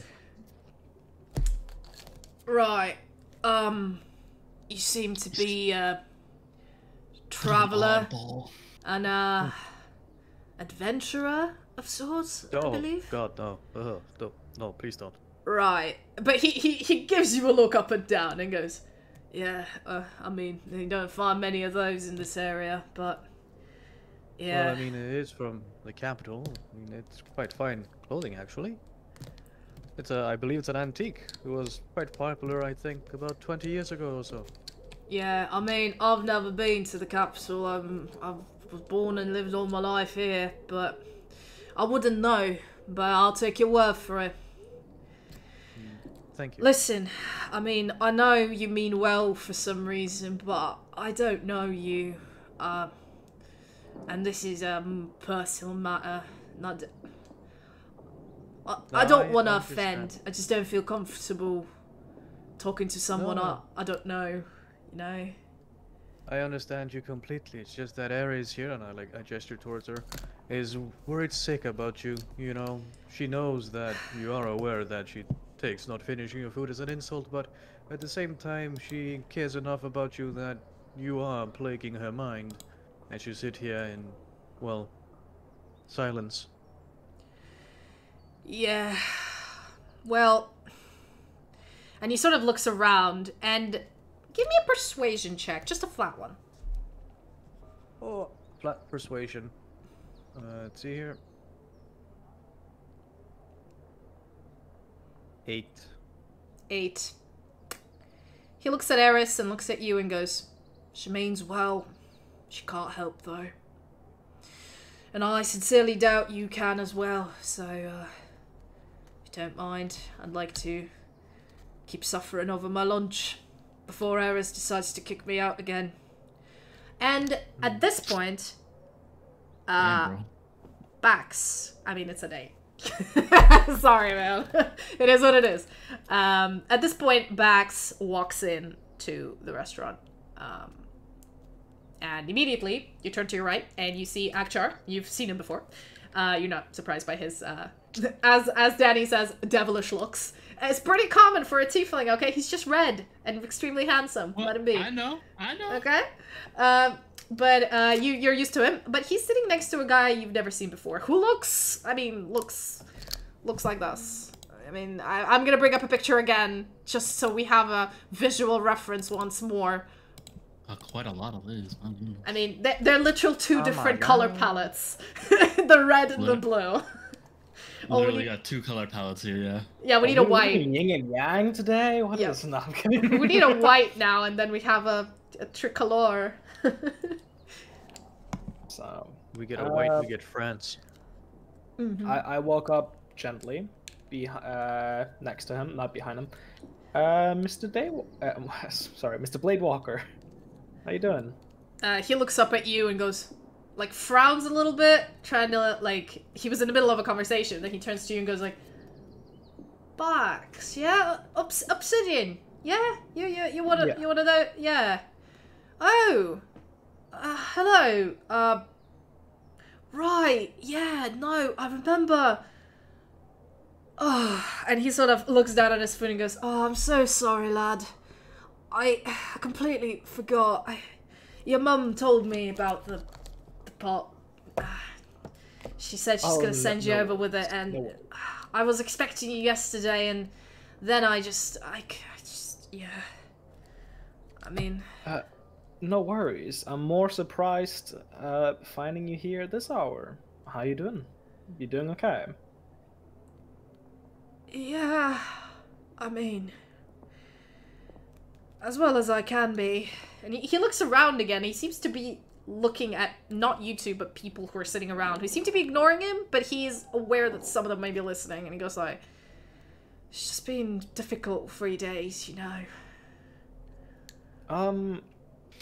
Yeah, I get that. I also do, just briefly just scan the room and see if there's anyone looking rather suspicious. Well, not suspicious, but as you... sus people around here. I mean, the only sus person is the one sitting in front of Akshar on his table so far, because he's the only one wearing a mask. Everyone else seems to not be wearing a mask, and you notice there's a few sort of lower clergymen and women having quick sort of vegetarian lunches, and a few paladins here and there. But this is pretty common. Like, this city has a whole district dedicated to the clergy and a whole district dedicated to the paladins, and everybody wants to have a nice meal, so they sometimes, you know, grab their time for lunch and make the trip down to Eris's. So it's not that surprising. You don't see any suspicious individuals. I mean, you see a few pilgrims who are, the clothes are worn from the travels, but I don't know what you mean by suspicious. Yeah, fine. But I do look back at him and say, well, I mean, for all you've done over this time I've known you, would you perhaps want a little beer or something, a mead or something in private? Then maybe we can talk over. Maybe you won't be a bit stressed. Feel like everybody's judging you. You know what I mean? Okay, give me a persuasion check with advantage. Because he does know you, yeah. Yeah. And the offer is not to talk about it here, but to sit somewhere in private. 12. 12. He looks you over and kind of nods and goes, alright, well, I'm not gonna finish this. And he like, shifts the plate away from him, and looks up at you and goes like, didn't know if you wanted to have food, but I might... And he seems extremely reluctant, but he goes, I might ask you a few things.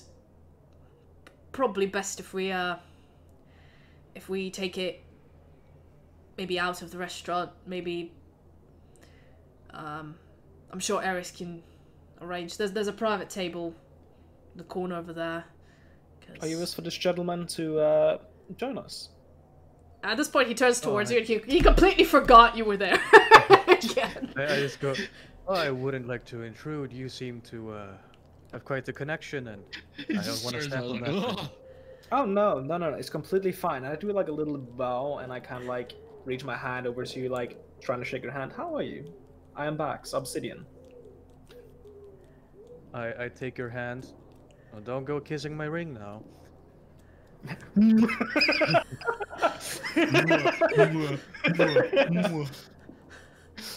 Yeah, just iron grip on your hand, grabs to my mouth, just keeps kissing it.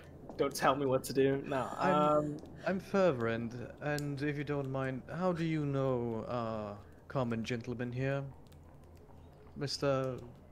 Bax? Oh my, I've lived in this city for, well, gosh, as long as I can remember. So, yeah. Oh, you lived here for a very long time, I take it then.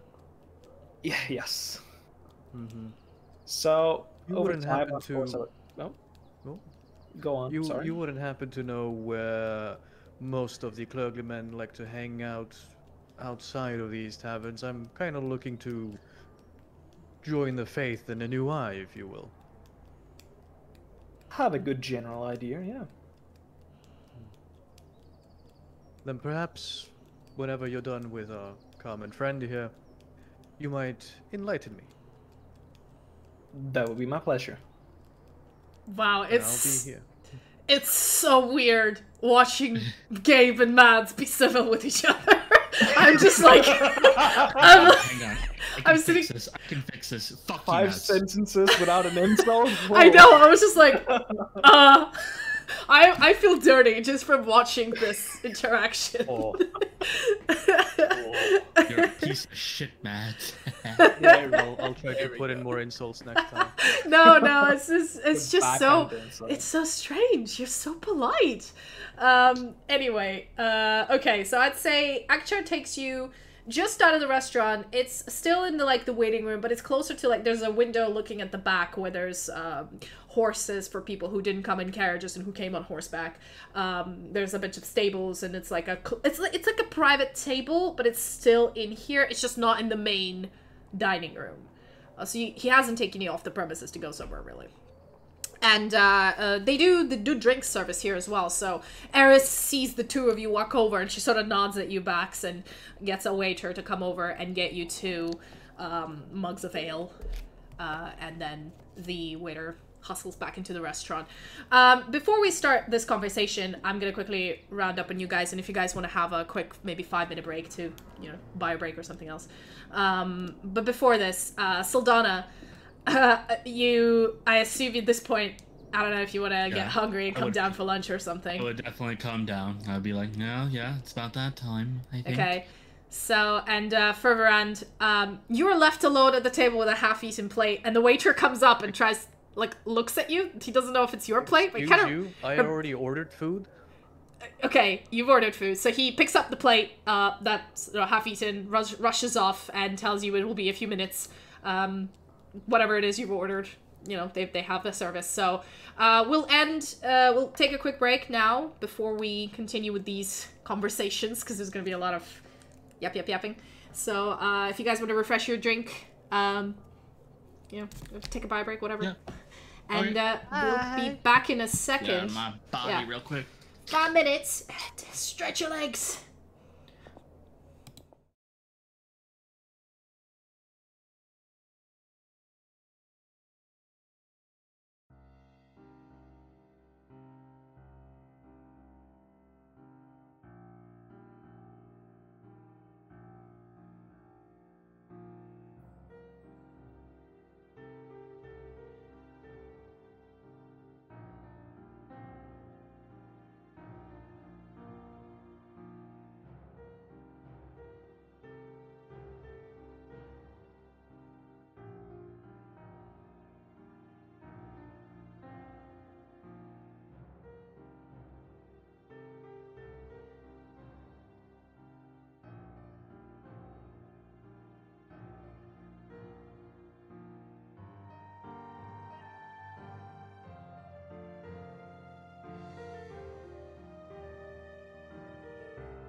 Okay. Ooh. There we go. Uh-oh. We're all back from break. Uh-oh. We've had a quick drink, quick stretch, and we're diving right back into the individual conversation. So let me see how we're gonna play this out. You're all in the same building, but in different rooms. Damn it, I'm trying to put you all into one room. It's so hard. I came down to eat. No, yeah. I So the table first. I'll start it. Yeah, no, you're all cooperating so far. It's good, but you know, I have my experiences with her. We're trying to be nice. We're trying. Yeah, no, it's good. I thought Favorite was gonna join me with the bar with the guy. Yeah. Seemed So like he wanted him with us. yeah, I'm so being with polite. It's very hard for me not to Yes. insult you right now. You're being so polite by inserting yourself in between people's conversations. Yeah, Matt, it's so rude. I asked very politely.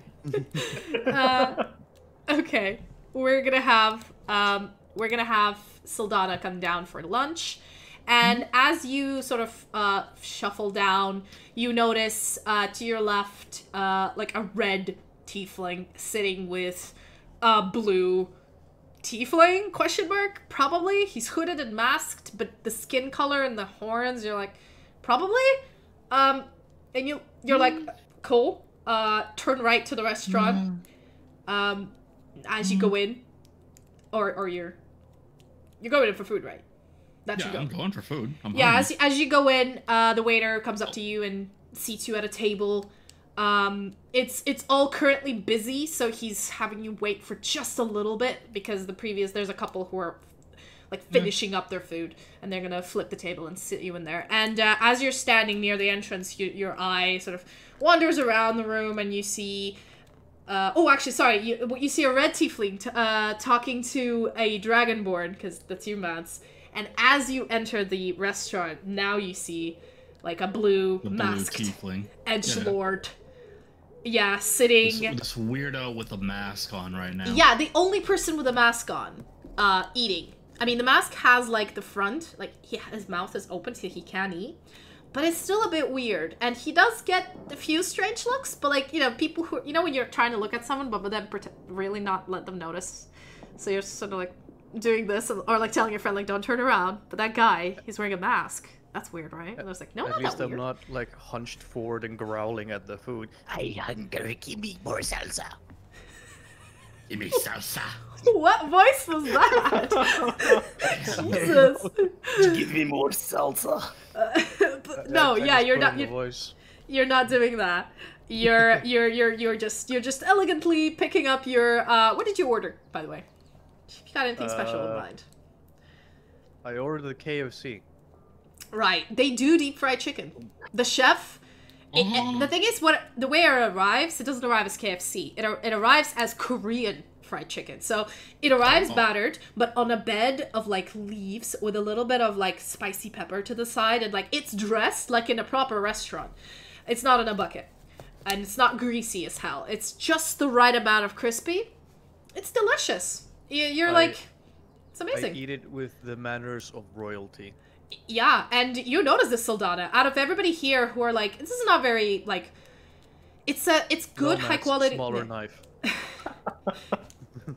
It's good high quality food, but it's not one of those like stuck up posh places where only rich people eat. It's affordable and it's extremely good food, and so people are casual with their eating. But this guy is like clearly has manners and, you know, probably educated in like higher society somewhere. It's just something you're observing while you're waiting for your food. Oh yeah, further on, you notice Sildana because she's the only one at the moment standing indoors. I take a napkin. Tip, tip, tip, tip, tip. Well, Glance you at gotta her talk. way. I glance at Sildana. Looking for a seat, madam.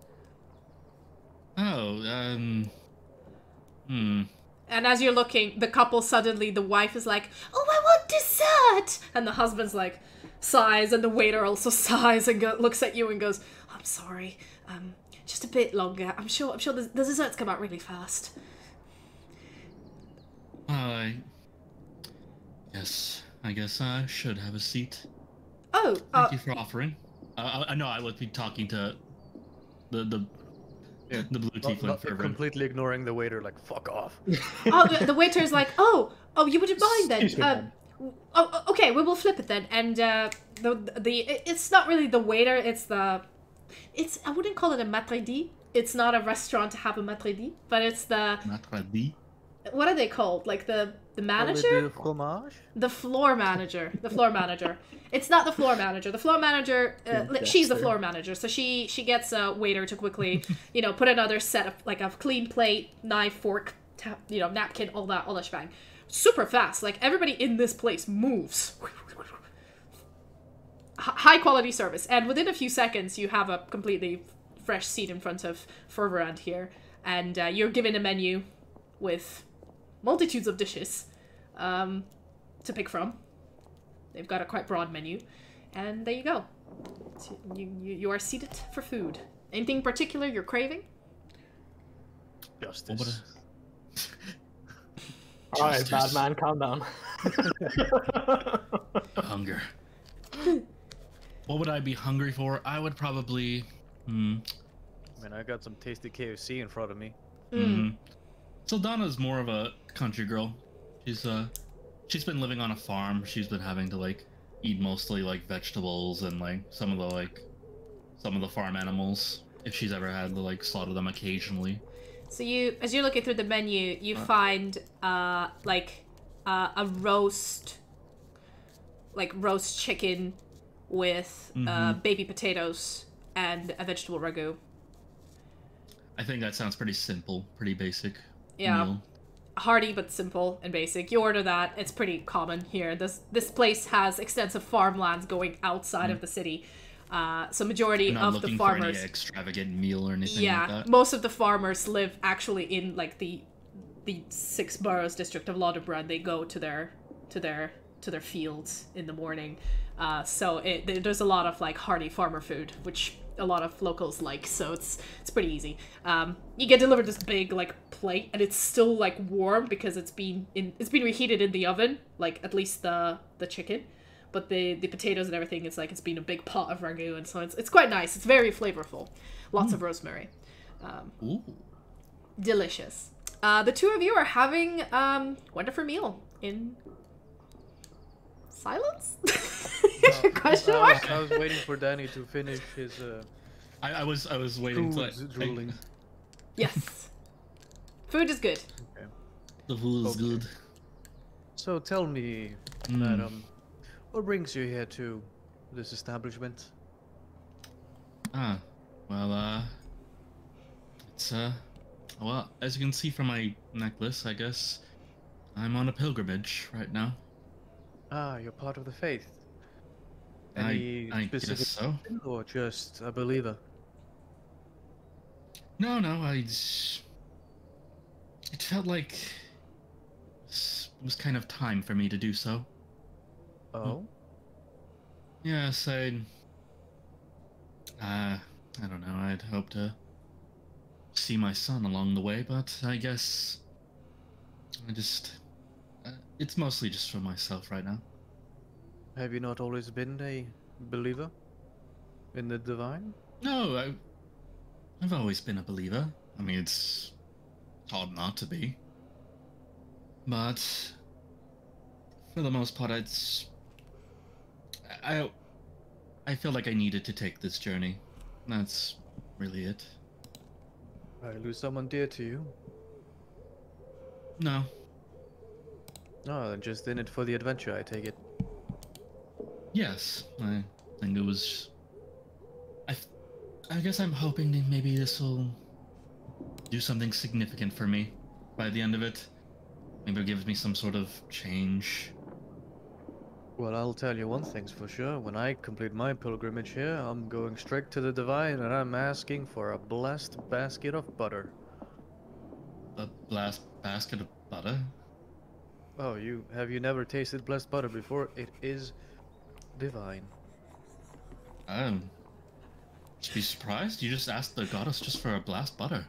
Well, I mean, if you complete the pilgrimage within the time limit, then you more or less get a free wish, so to speak. Hang on. Insight 18. What am I? Are you lying for a round? Is he mocking me right now? He's like, there's no way this man is asking a fucking deity for fucking butter. To be fair, the lot of you know that this pilgrimage, just exposition for those of you who don't know, the pilgrimage is taken from the capital city across the main roads of the Empire of Ravinia, and you're supposed to make a circle, and there's even a boat trip through a lake halfway through it. It's supposed to be like a challenge. You're supposed to finish it in exactly, I think it was 222 days, which is the year. In 222 days and arrive at the same day that you've left. And if you do so before that date, you get like a commemorative medal. And I don't think you get a wish from the divine. You get a blessing from the divine. You don't get any wish. Magic butter, what's the difference? Okay, are you? She rolled an 18 insight. No, are you? I didn't roll at 18. I just have an 18 insight. Passive 18. Okay. Are you mocking her? I'm not mocking her. Oh, you're being dead serious. Yeah. He's being 100% serious. 100%. You're at first being like, nah, he bluffing, and then you look at him and go, nah, he ain't. Oh no, he's not lying. oh, this boy crazy. Yeah. An edgelord doing a pilgrimage for butter? Hang on. This doesn't add up. do you have the necklace that I'm wearing? No. No. No. Okay. As you probably say that, I probably look at you and go, you're on a pilgrimage. I ask, where's your necklace, as I point to mine. Oh, I'm more doing it in spirit than actual faith. Oh. I It's see. always interesting to learn different perspectives. You know how the divine has a religious touch. Oh, well, quite literally everywhere in the Empire, but somehow there are always some religions of other things sprouting up here and there. I'm just curious, what else is there in the world? And what else is there to experience? That's interesting. And well, if we're going to talk about interesting things, I'd say the most interesting thing here is you. I mean, you are a pilgrim in your own words. You come here to the town on your pilgrimage despite your very old age, having been a believer for a very long time, not once gone onto the pilgrimage as many other clergy do, and yet you have the hands of a worker, but the calluses of a fighter.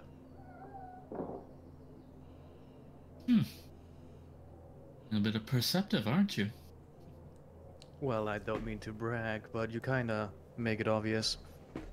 And I wasn't exactly hiding it, yeah. So tell me, what exactly did you do in your faith? I was part of the army before. Oh, what division? It was basically a private division. Just but it was mainly just we were mostly mostly just like infantry.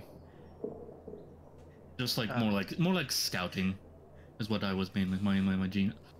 Sorry, I don't know why I'm stuttering so much. Was my main job.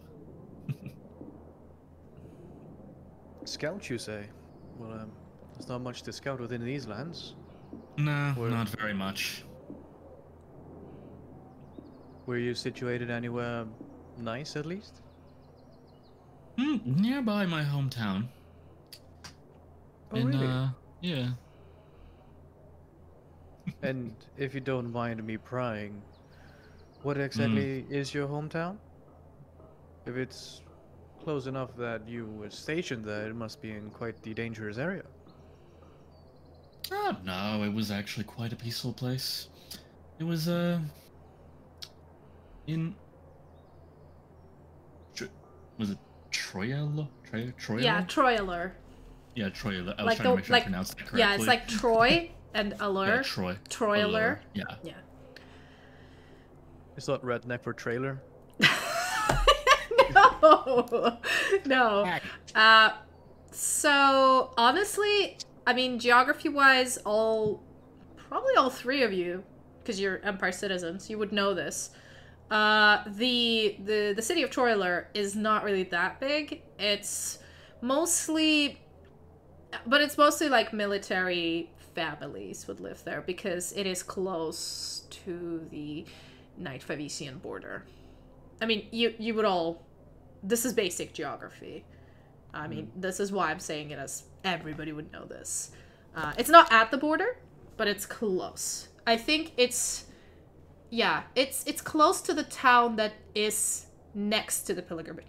So, like, there's a town that you get to when you cross the Vermilion Lake on the boat. And if you go a little bit more south, that's where Troy Allure would be. From that town. Alright.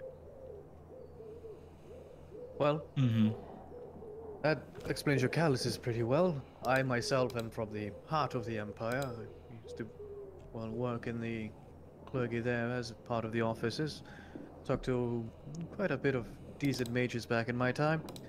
Mostly just office work, but living in, well, secluded faith does make you want to broaden your horizons, doesn't it? No, you're not wrong.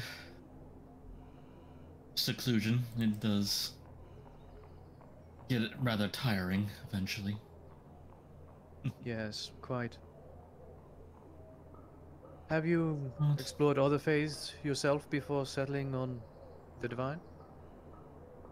Why would Okay. How quiet are you asking this question? It's in a private conversation matter.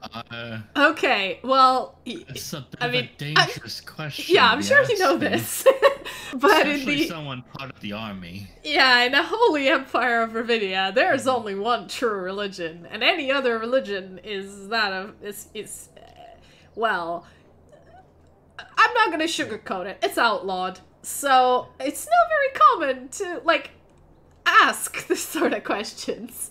I mean, if you can still do it, it's just like, as I said, you're not alone in the restaurant. There's a lot of other people here, and you're even if you're speaking quietly, there are I was gonna follow up with from an academical point of view. Oh, that's okay then. Yeah. I mean, it's not usually discussed, I would say, but No, it's not. I'm not going Yeah. like, have you betrayed the divine? I'm going like, have you like read about other faiths? Yeah, there is. Guy behind just puts a pitchfork like, what is this motherfucker saying right now? I mean, Gun. I'd say it is pretty common knowledge that if I can get the name of the damn town in here, I would tell you. Yeah, it is pretty common knowledge that there is a school for sort of like cultural studies of Esthara and languages, as well as religions. Just as from an academic point of view, mostly of what was here before the Empire. It's kind of linked with sort of archaeology and sociology. It's not in Laudenborough, but there's like a big school in Wacken. It's a city southeast of the Vermilion Lake, closer to Mystarian Kingdom. And in that school, like, they do study other religions from a historical / academical viewpoint. So that is a pretty that's okay to ask. Basically, is what I'm saying. It's pretty common. A little bit of exposition. Bloop, bloop. For that. Yeah. But yeah, as again, I would say it's a rather dangerous question to be asking, especially someone like me. Well, I'm just assuming that, well, you're clearly elven, so you've lived a very long time, considering Only your about look. 50 years. Well, that is technically longer than me, so a fairly long time. I take it you have plenty of adventurous tales from your time in the military, or did you just settle down and come here after several years? Hmm. The time in the military was uneventful. Really? I retired quite early. Danny, do you think? What? Remember that mechanic we talked doing? about? Is it still? Are you feeling okay, or is it? Yeah. Oh. Would you like me to make a roll? I mean, it depends on you. It's about how you're feeling, how Saldana's feeling. I don't like that I'm being questioned so much about this. I'm making small talk, Danny. Come on. Well, it's small talk for you, Ferbrand. It's an interesting experience for Saldana, but it depends. Honestly, it seems like it's innocent questions, and it's not really. As you said, he seems to be. With your insight, you can tell like he seems to be pretty just making small talk. I think what you would notice right away as you'd be asking further these questions, you'd be noticing Saldana's hands kind of slowly kind of tapping a little bit more, her knee kind of like shaking a little bit. Not like her face is still completely stoic for the most part. But if you were like firmly paying attention to like her body language. I take it those adventures weren't the most fun. Well, you make some great companions. Well, enough about digging into your history. Is there anything you would like to ask? I guess really I have to ask the obvious question. Why are you wearing a mask? It drives the locals mad, and I find it hilarious. Are you being serious? Quite deadly so. I don't like that you're being that serious. I'm sorry.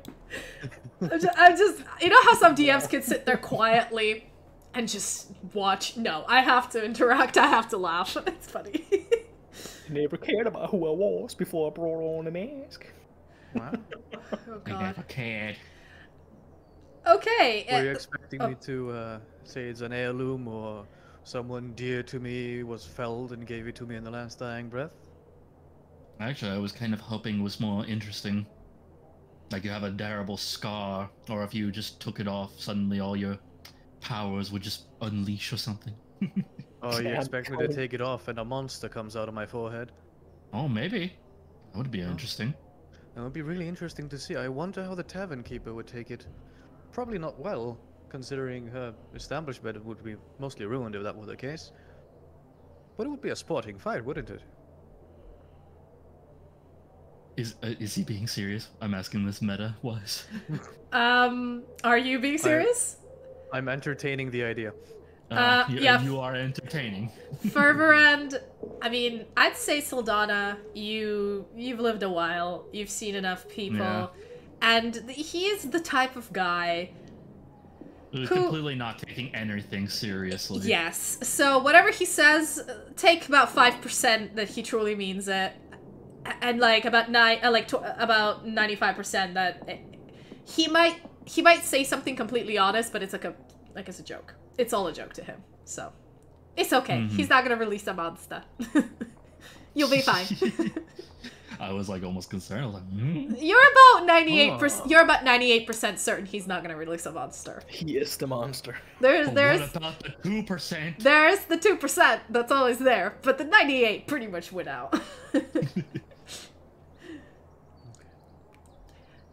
Okay, can I assume you guys just have a back and forth of just fun banter we're just for a having bit? back and forth. Yeah. What is Mads doing? Yeah, and we'll switch back to Mads because I see him dozing off in the corner there. As Mads, you were served ale before the break with Akhtar, who sits down and sort of grips his mug with both his hands and sighs, his beard sort of drooping. He looks like his face was made for moping. And I don't know if somebody's face can be made to look pensive. His looks pensive. And he's really milking the pensivity out of his face. And as he looks up at you, he goes like, I mean, I'm sure you can't help my situation, but I need to tell someone. I mean, it's so difficult not being able to talk about it. Right. I'm I listening wanted- to you. I wanted to ask you first. You haven't seen Idilia around the last 3 days, have you? Idilia is his daughter. I must admit, I'm in a completely different college, so I have not seen her Yeah. now. No, I know. It's just she hasn't been home in 3 days, and she sometimes, you know her, she'd go off and with her friends, and you know, she'd get a little bit too excited with the new inks they got. I don't know what kids do these days. But she'd always come back, or at least she'd send a messenger boy. I mean, they cost a penny. She'd never just disappear for 3 days, and I mean, It's quite a sudden absence, yeah. it's not the Did strange you notice anything thing. about her behavior before that? Absolutely not. I mean, it was the festival, and they were really excited about all the things they were going to do with her friends. So she's been spending a lot of time. She was sewing her own dress, you know, as the young people do. She's a quite good seamstress.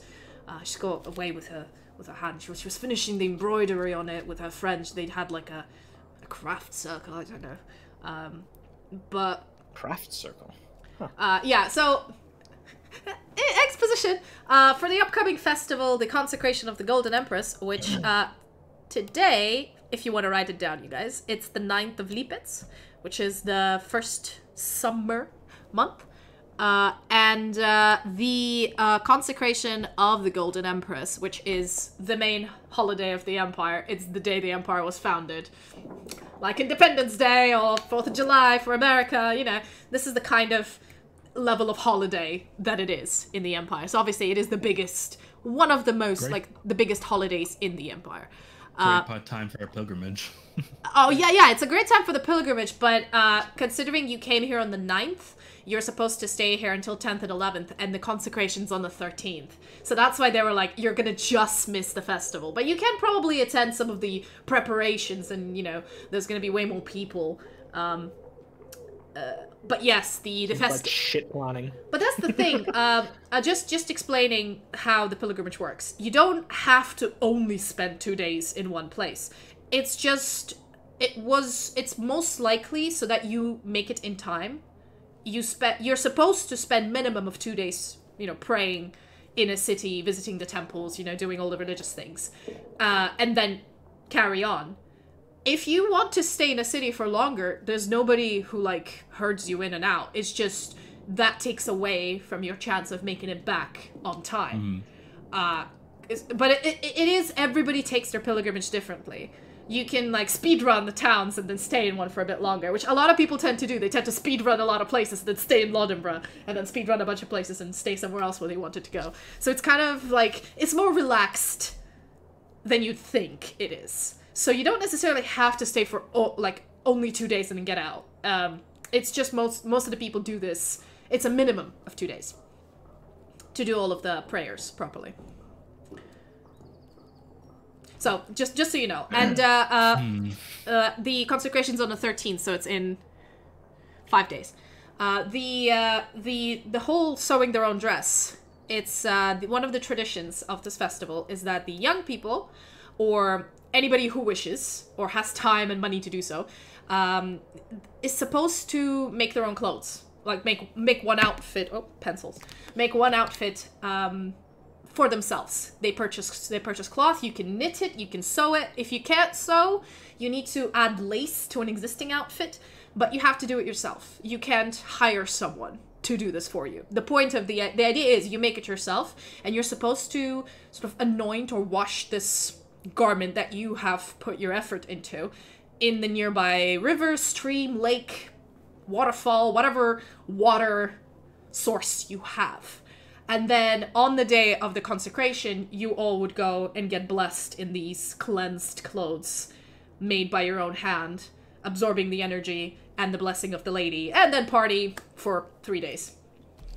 So that's basically the whole festival. But it is a tradition, and it's very much observed in Laudenborough. Max, you already have your little robe I mean, it's up to you whether you would have made it yourself or just added some embroidery or maybe some lace or some nice little thing. But it's pretty common. Like, everybody in college, in universities, you'd find people in between classes adding final touches or something. Because it's up to you how fancy you make it. You can just come in a simple white, like, dress. It doesn't have to be anything too crazy. It just has to be done by you. But obviously, it's sometimes a competition between people who actually can sew. To be like, hey, look what I made for the consecration. I see. Yeah. Okay. So it's you know what he's talking about in a way. And then he sort of looks down and goes like, yeah, so she was really excited about the festival, and she's not been home a lot, so that's why I wasn't really worried at first, because she would be staying over her friend's house quite a bit. But then I haven't heard from her at all, and then when I went to... And at this point, he like, starts breathing and looking down and goes like, well, if you haven't seen her, I guess it's true then. No. Don't go there. Don't go there. Don't take the leap yet. But, I mean, what else could it be? She just disappeared without a trace. And anyone I ask about her, they don't even talk. You're the first person who's asked me. Shit. Well, the conclusion of that would essentially not be great now. But it may be something to do with that friend group of hers. Have they been heard of? I mean, you seen them? Right. I mean, I know you're like a young man, but it'd be really strange if I just showed up at my daughter's friend's house. Oh, surely. I mean, and I honestly don't know all her friends. She's quite popular. Yeah. She is really popular. So I don't know. Chance to date her daughter. You can do it. You have permission. Go. He goes like, she had a lot of friends in a big group. I mean, I know she's been real good friends with some people from her course, but when I went up there, I mean, I couldn't get past the receptionist. You know how it is when everybody thinks that she's been... And he looks around again and sort of whispers to you that she's been raptured. It's like the person disappears and you can't even ask anyone. Everybody knows they're gone, but they pretend they never existed. I can't get anything out of anyone. I've just been in no mood to do that. And you notice like it seems like he hasn't slept well, and he's just worried, and reasonably so. Yeah. Well, I can't say I know much what to do here. But I see a situation. Yeah, I can keep it very hush-hush. And I'm saying this in very low tones, like, if you keep it very hush-hush, I can try something. Maybe. Oh, would you? I mean, I don't remember the names of her friends if you want to talk to them, but I think I had one of them come over to the blacksmithy. I mean, you know, most of the scribe friends, they're kids of those learned individuals. I mean, my Atelia's so smart. I mean, not like me, so I haven't really... I tried not to interfere with their social life, you know, because sometimes you can be embarrassed about your parents. But one of her friends did come to the blacksmithy, and that's why I remembered her. What was her name? I don't recall her name, but she was this a half-elf girl with blonde hair in braids. She had glasses. She was really nice. But I haven't seen her as well. I think she only came on the first day asking if Adelia's been back home, and at that point I was like, no, because she wasn't. And now that I think about it, I mean, she might have been looking for her as well, but yeah, she might be the first person who might actually talk to you about it, because I don't know her other friends. She might know, yes. Yeah, but thank you. And he like grabs your hands and say, but be careful. And he looks around and is like, you know how people get when we're talking about when they think it might have been the rapture. I mean, I really hope, honestly, she just got drugged somewhere and is sleeping it off and is too embarrassed to come home, but she's not that kind of girl, but honestly, I wish she was. Wouldn't have been this worried then. Yeah, there's no pleasant way to go about this. But let's, well, just for good measure, showcase as everything is being fine. Okay? I'll try. But try to make it seem normal. And I know it's incredibly difficult, and it just a hell to ask. But you don't also want to take that risk. Right. You're right. Give me a persuasion check with advantage.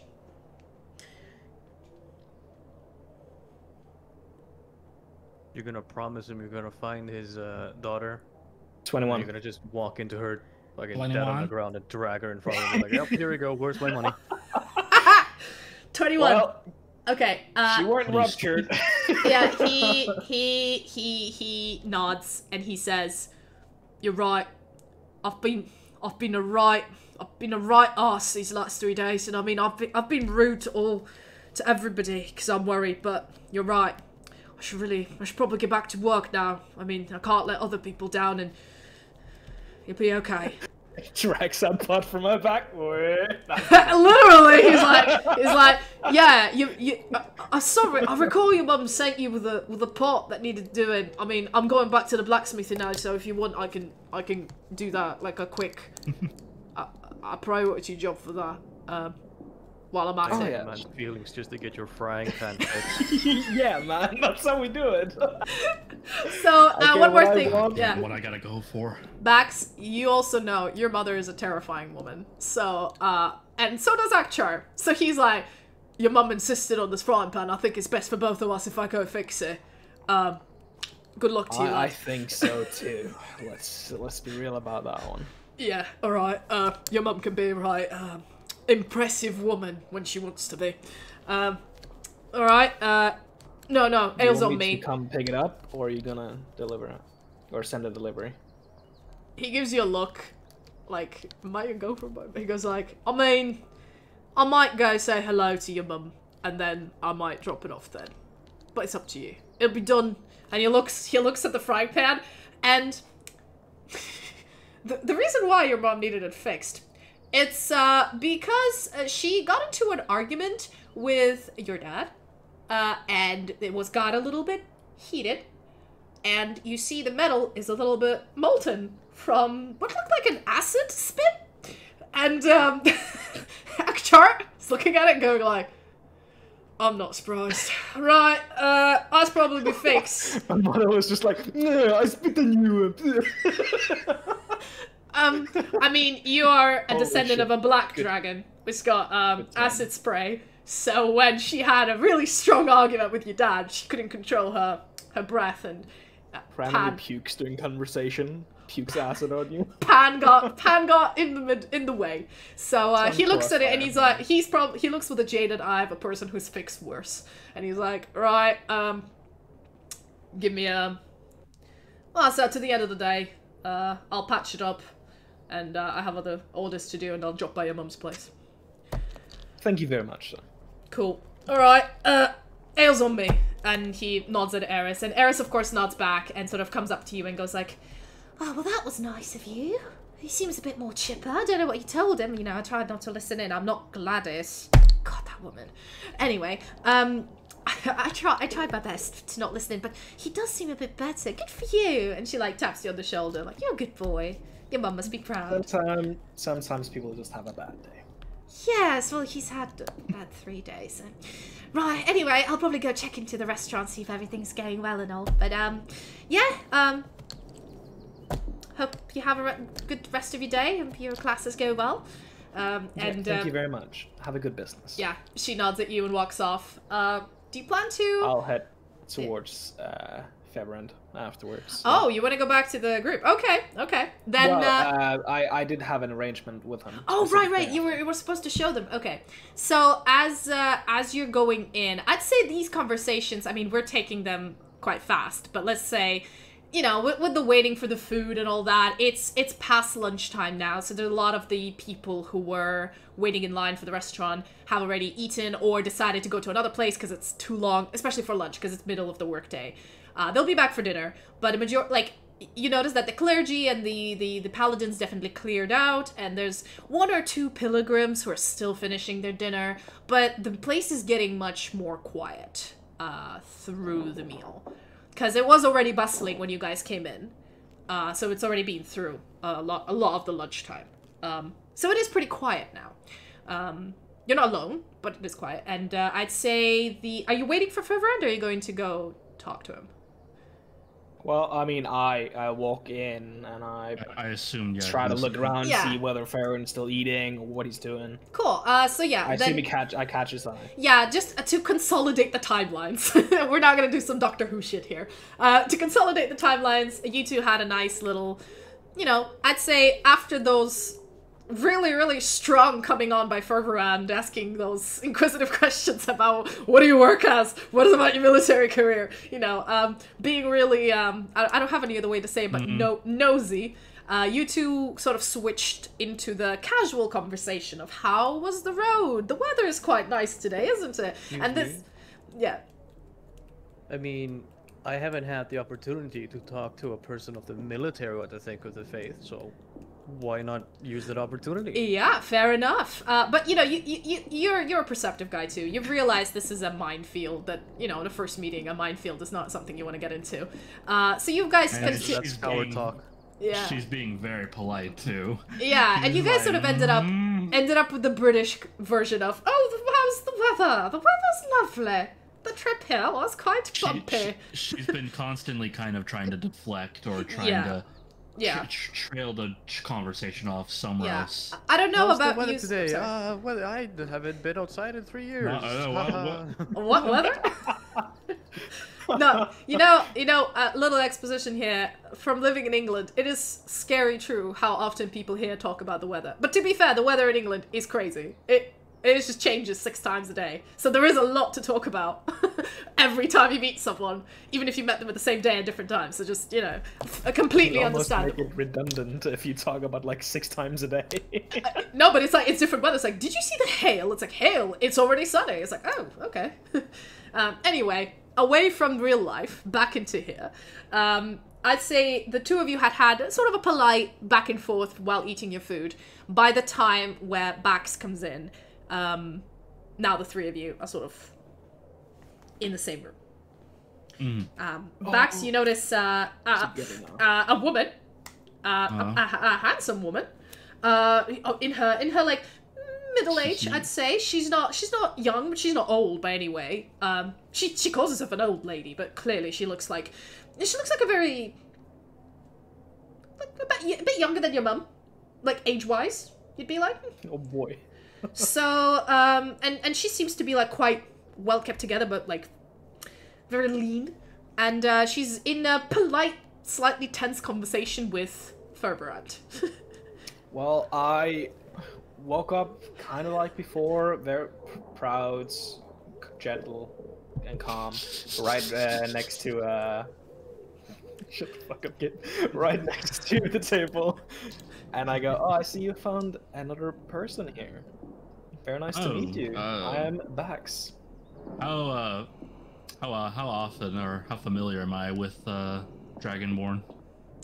Extremely racist. Right, so culturally wise, the Empire has been in existence for a bit over 1,000 years, and the Dragonborn they usually come from the mountains in the Charmontian Viceroyalty. Yeah. And that's where their original sort of brood nests are. It's where their ancestral spirits are. But there's been a lot of travelers back in the day, and obviously people migrate and move, and Dragonborn are as common as honestly any other race. I mean, the only, I'd say in this world, because of how much movement there happened before the Empire consolidated, and now that it did consolidate, how easy it is to travel from one place in the Empire to another, I'd say the only races that would be surprising to see would be things that are clearly from the Feywild, for example, or like fawns, and you've never seen anything like this. Like you've probably heard of like, oh, there's this Probably like Feywild realm with magical creatures, but there's no way to get there. So you've never seen a fawn, you've never seen the drow or the orc. There are drows, there are orcs. You know that there's roving bands of orcs. There's a lot of half orcs around here. Yeah, I've seen half orcs. Yeah, I'd say it's safe to assume most races. I mean, pretty common. It's not surprising. Again, in the Empire, as long as you believe in the lady, anything goes. Anything goes. Anything goes. Sorry, that musical. But yes, indeed, anything goes. So I'd say he is quite stark. Like, he's quite stark looking. Just you know, because I haven't had Mads' picture on here often enough. Just gonna prop it in again, because I've been putting some character images here and there to get used to the images. But his coloring is quite stark. Like, you haven't seen that many black dragonborn. You've seen copper, you've seen gold, you've seen silver, you've seen red, you've seen there's a lot of red dragonborn. You've seen a lot of like gold mostly, but black, pretty rare. Black and green. There are people, but, and he's got also these purplish things. Like he's quite distinct looking dragonborn. Okay, so then the moment I probably see him, I'm probably like, oh, do you two know each other? Well, Very Mr. Bax here has promised to introduce me to the popular destinations of the clergy in town. As a pilgrim yourself, perhaps you'd like to join us.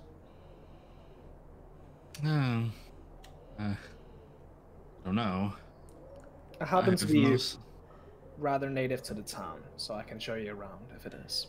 To be fair, so again, sorry to keep interrupting. Just something you would know as well, Saldana, on your pilgrimage. So the idea of why you need to stay in town for 2 days is because you need to.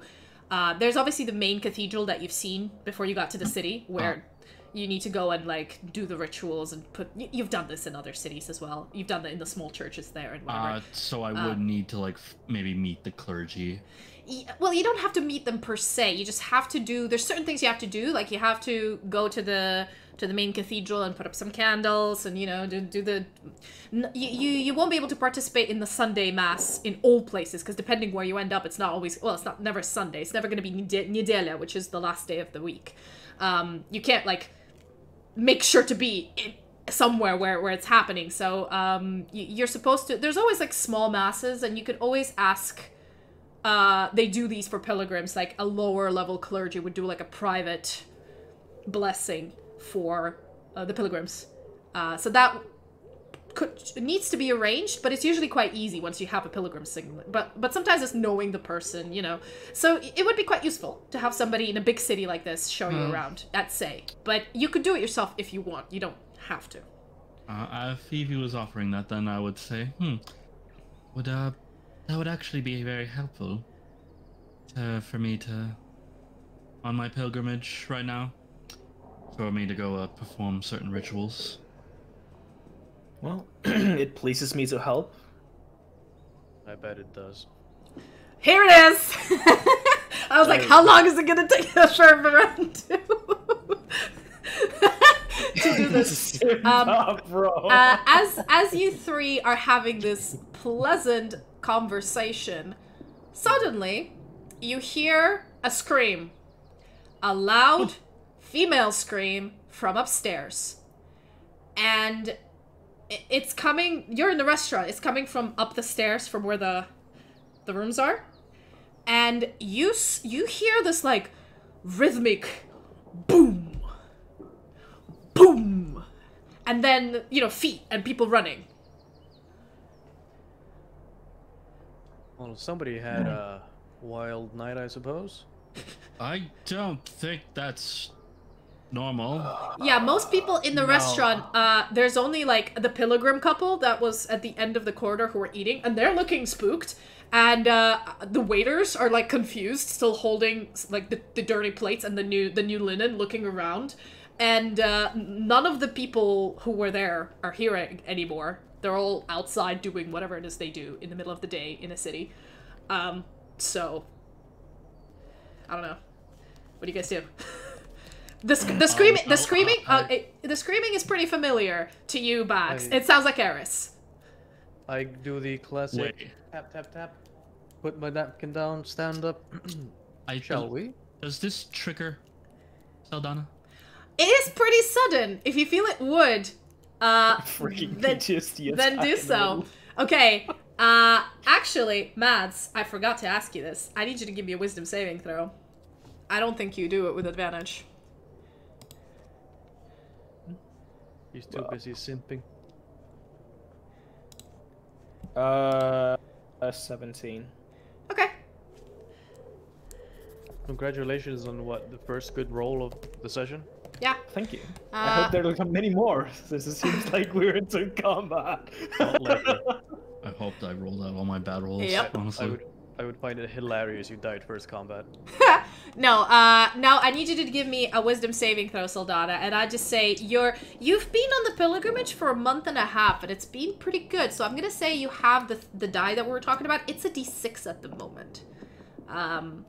Roll do the wisdom save and then roll the D6. Yeah, because it's been a quiet few months. Oof. Whew, yeah, that's bad. Give me a D6 roll. Yeah. Yup. Come on. Okay, you're good. You're good. It's mostly if you roll a 1. It's bad. She kind of just has like this moment. She's just like just suddenly she snaps all of a sudden. Like she gets up when she hears the scream, just like looking around. But then she kind of like gains her bearing as well, and also looks upstairs. I say you guys are all on alert now, so we're not in combat just yet. But I'd like you to go to Foundry. Alright then. If you're locked in. Let's go! Yeah. Let's go. Hopefully this works. Hold on. I need to quickly log in. Never mind. I'm trying to learn how to do this. Do that so people can see. Yep. Okay. There we go. I can do this now. Rookie mistake. I now have your IP. You've been hacked. I'm in your PC now. Sorry, guys. I'm new at this. Let me be. Porn.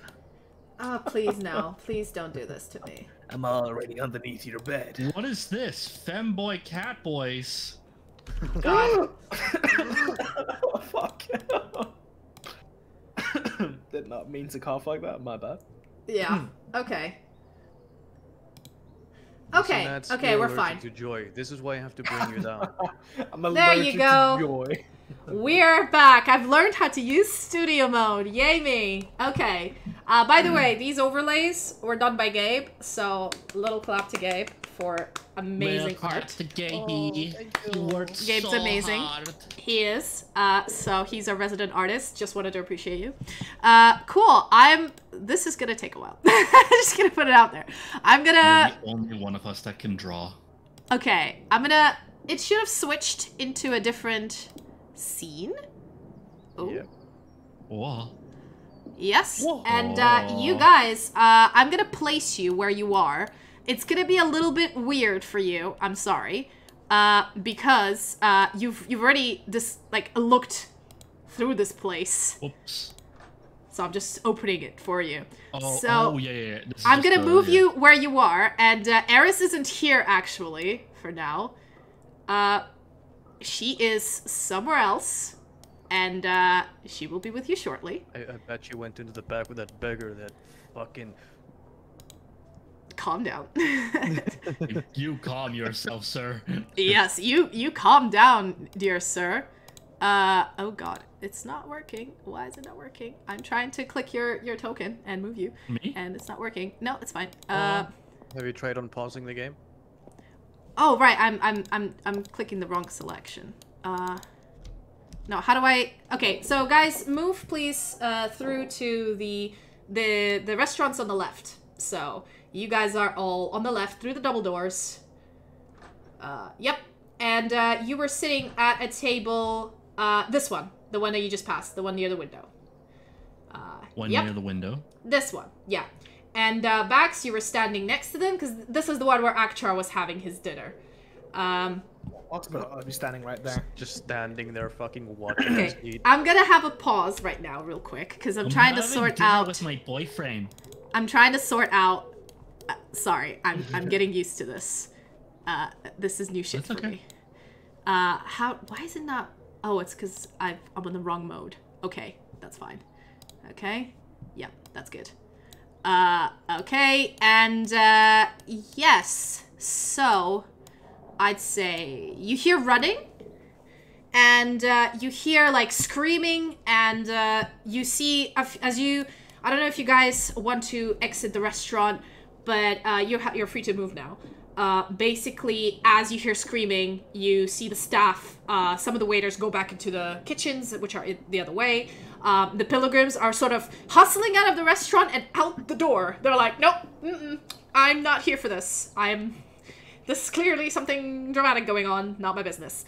So yeah, you hear, the stairs are, as you said, you walked through the lobby, the stairs are in the lobby. So, you're free to move. There's no turn yet, so. Yes. Feel free to go around. I think the camera will follow you as long as you're not too far apart. Like I said, I probably heard that, and that's I would Eris. the media. That's who? No, I need to check this. I'm sorry, guys. I need to check that as well. Yeah, you hear like, ah! Not again!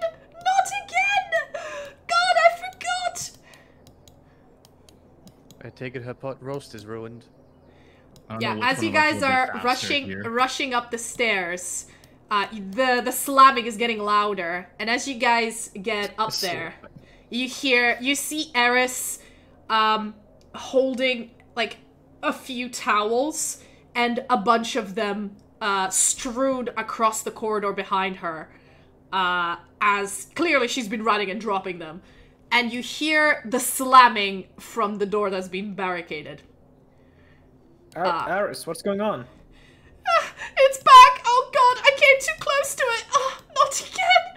And as she gets close to you, you hear a loud, like, crash. And a... Ooh, sorry, wrong click. And a... Something bursts out of the room. You can't see it on the camera yet, but you guys see... You're not sure what you're looking at first, because there's a lot of wooden debris. But there's something that just burst out of that completely sealed room. And it sort of shakes itself in a very narrow corridor, and then turns around to look at Eris. And Eris turns around to look at it and goes, oh, not again! Not again! Again? And Somebody shit the bed. You see, I'd say, yeah, a combat start, roll initiative. Let me sort out how to do this on Foundry, put the sound correctly, and we can start this, and then somehow, a bit through the middle of it, we will stop and we will continue next time. But unless this goes really quick and y'all die fast. That's also a thing that could happen. Yeah, just start by slicing my own neck. Now the combat is here. Okay, let me get the combat music and sort it out. I believe it is, what is it? Loop. How do I unloop? Can you unloop this? Just do /loop, and then when it auto completes, just press tab. Tab? Yeah. And then I'm gonna go. You haven't done the thing, so it won't let you. Oh, well, I've put up a playlist. Can you? I'll just. You do it while I sort you guys out. Oh, that's loud. That's very loud. I'm sorry. Is that better? I mean, I've controlled it on my own. Yeah, I've lowered it down a bit. Can you say something? Yeah, I can say something. Okay, yeah, it's less because I'm checking on the Discord. Okay, cool. So how do I add you all into combat and then I do this, right? Oh no, you're not. How do I? Just select the tokens you want in combat, and then in the combat panel in the top right, click begin combat. Lovely. And we're gonna begin combat. Oh. Oh, I get what is with my rolls? They're such shit. What are these rolls for initiative? Okay, I'm gonna roll for Eris. That's low. She has a -1, because she's an NPC. Oh, and of course, the monster rolls very high. She still like rolls beneath us with a 7, 8, and a 10. God damn. Oh, the music disappeared again. I think. Why can I do this? No.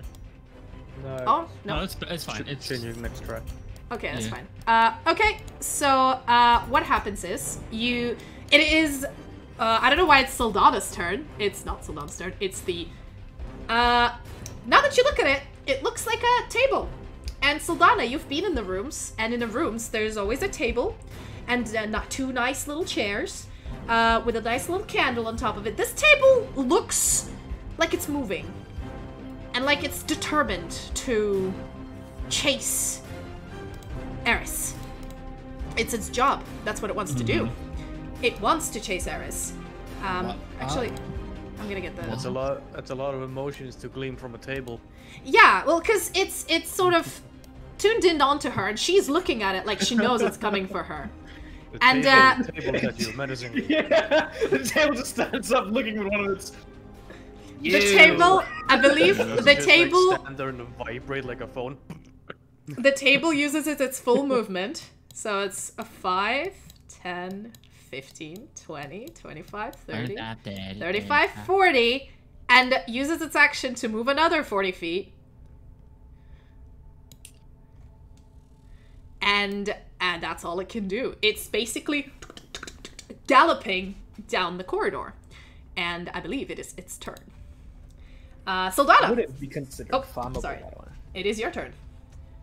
I forgot because the game was paused. That's why. So, the table is clearly aiming. It's not... the corridor is 10 feet wide, so it's clearly aiming for Eris. It wants to... It's ignoring all of the towels on the floor. It's just trying to go straight for her. Yes. I am going to.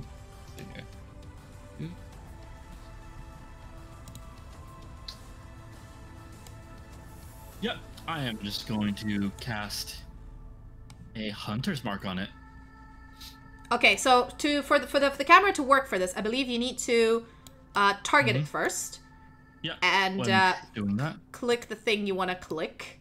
It's my first time running a combat in Foundry, y'all, so it's gonna be a little bit awkward. We'll get there, don't worry. What? Why is it? Yeah, so when you click on a token, with your right click, you can target them with a. Yeah. Yeah. I'm doing that. Oh, I right clicked. Cool. And then and you have no available first level spell slots, which cast a house. What do you mean? Oh, did you refresh them from last time? Did I not refresh them? I might not have refreshed them. Just Sorry. do a quick long rest. Yeah. Nobody will notice. Do a quick long rest. It's okay. Do a quick long rest. Technically, you're rested. You're rested. Just do it. Passes out, fucking Chronos, stasis, immediately done. Yes. Wait, what? How do I do the long rest again? Underneath your hit dice on your character sheet, L rest. Yeah, so there's hit dice, L rest and S rest. Underneath soldier, hit dice, 3 by 3, S rest, L rest, in your character sheet.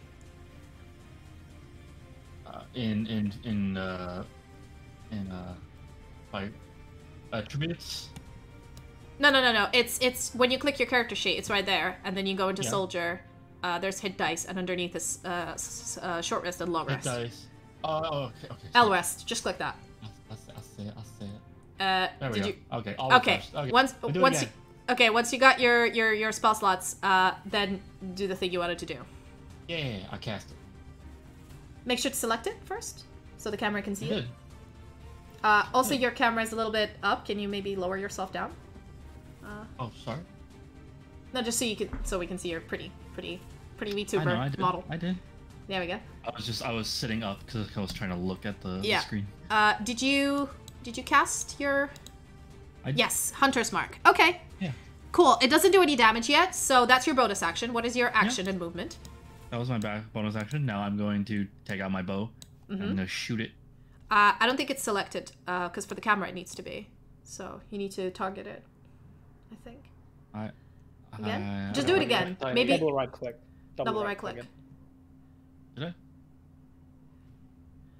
Because you're supposed to, if it's targeted properly, you'll see it in a camera. I think. Did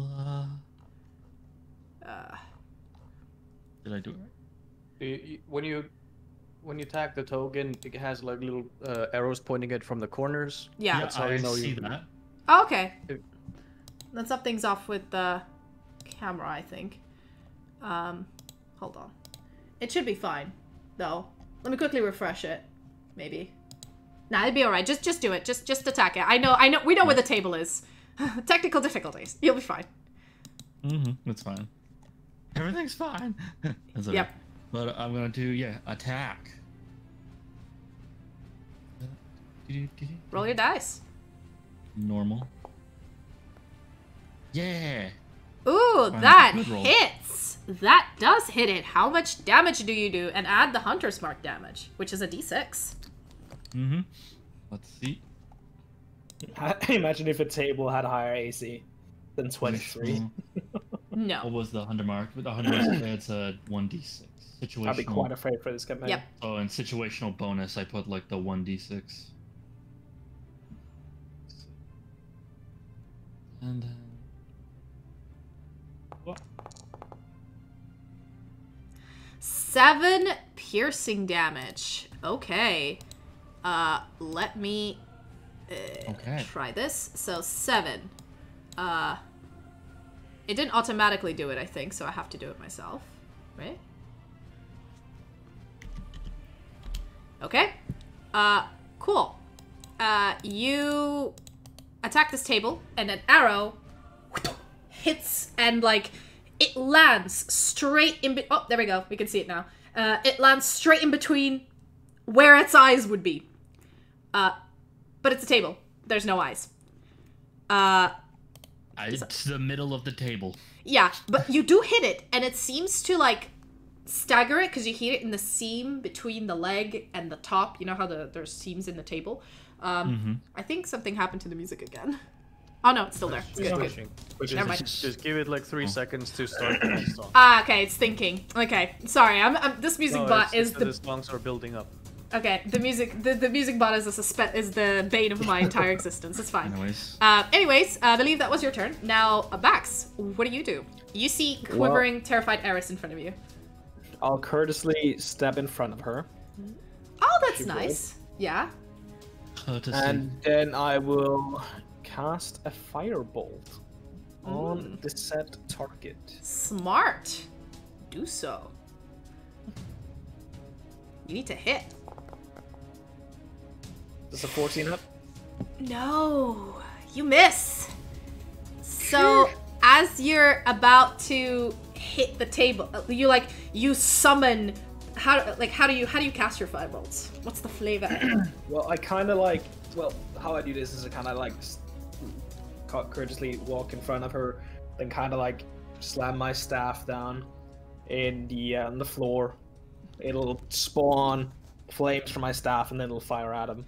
Yeah, he's a wizard. I mean, clearly, or some sort of a magic user. And the firebolt flies straight toward the table, and it would have hit it if the table last minute hasn't sidestepped and it hit the carpet. There's a little what is it? Little burn stain on the carpet. The carpet didn't catch fire because it's not made of cheap shit, but it's the table managed to dodge it. It is now Fervorant's turn. What do you do?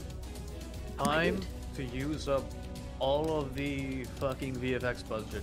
So I come here, leap across the wall to get over my allies. And then, let's see here. 30, 40. And then I use my Stamp of the Wind action Ooh. to do all my the movement running. again. Nice. He's just like Naruto running. Mm-hmm. And then I'm gonna smack a bitch with my sickle. With your sickle. Ooh. Shit. You did some fucking acrobatics up there. And you cut the distance between you and the table. Very fast. And you were about to, like, end its life with a sickle. I don't know how to explain that. But, just cut. Yeah, it managed to, like, sidestep again. So this table now has you in front of it. And, it can't get through to you, to Eris. I mean, it can. It wishes to. It will be painful. Oh, wait, it's still your turn, right? Isn't it? It's you've done the, Yeah, I did my movement, my action, and my bonus action. Fabulous. Okay, Eris is gonna, like, back up and run down the stairs. She's terrified. And that it believes her turn. She's not a fighter, she's a tavern keeper. And it is back to... She ain't paid enough for this shit. Back to the table. It basically sees Eris go down the stairs, and it needs to chase her down. It's got the singular idea. So, what it will do is it will...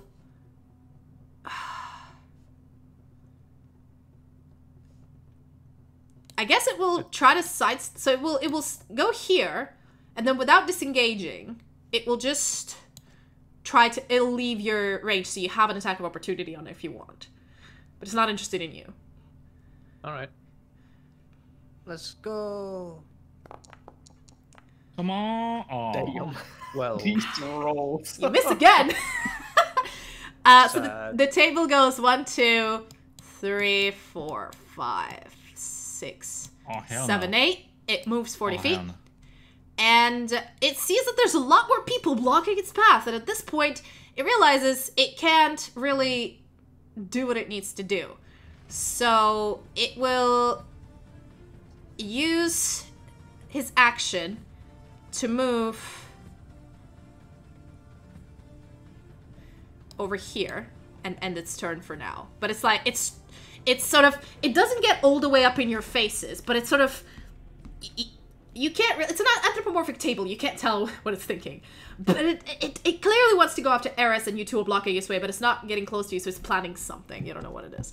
But it's its turn for now. It is now your turn, Soldano. Yeah. I'm gonna shoot him. Go ahead. Hunter's Mark's still on.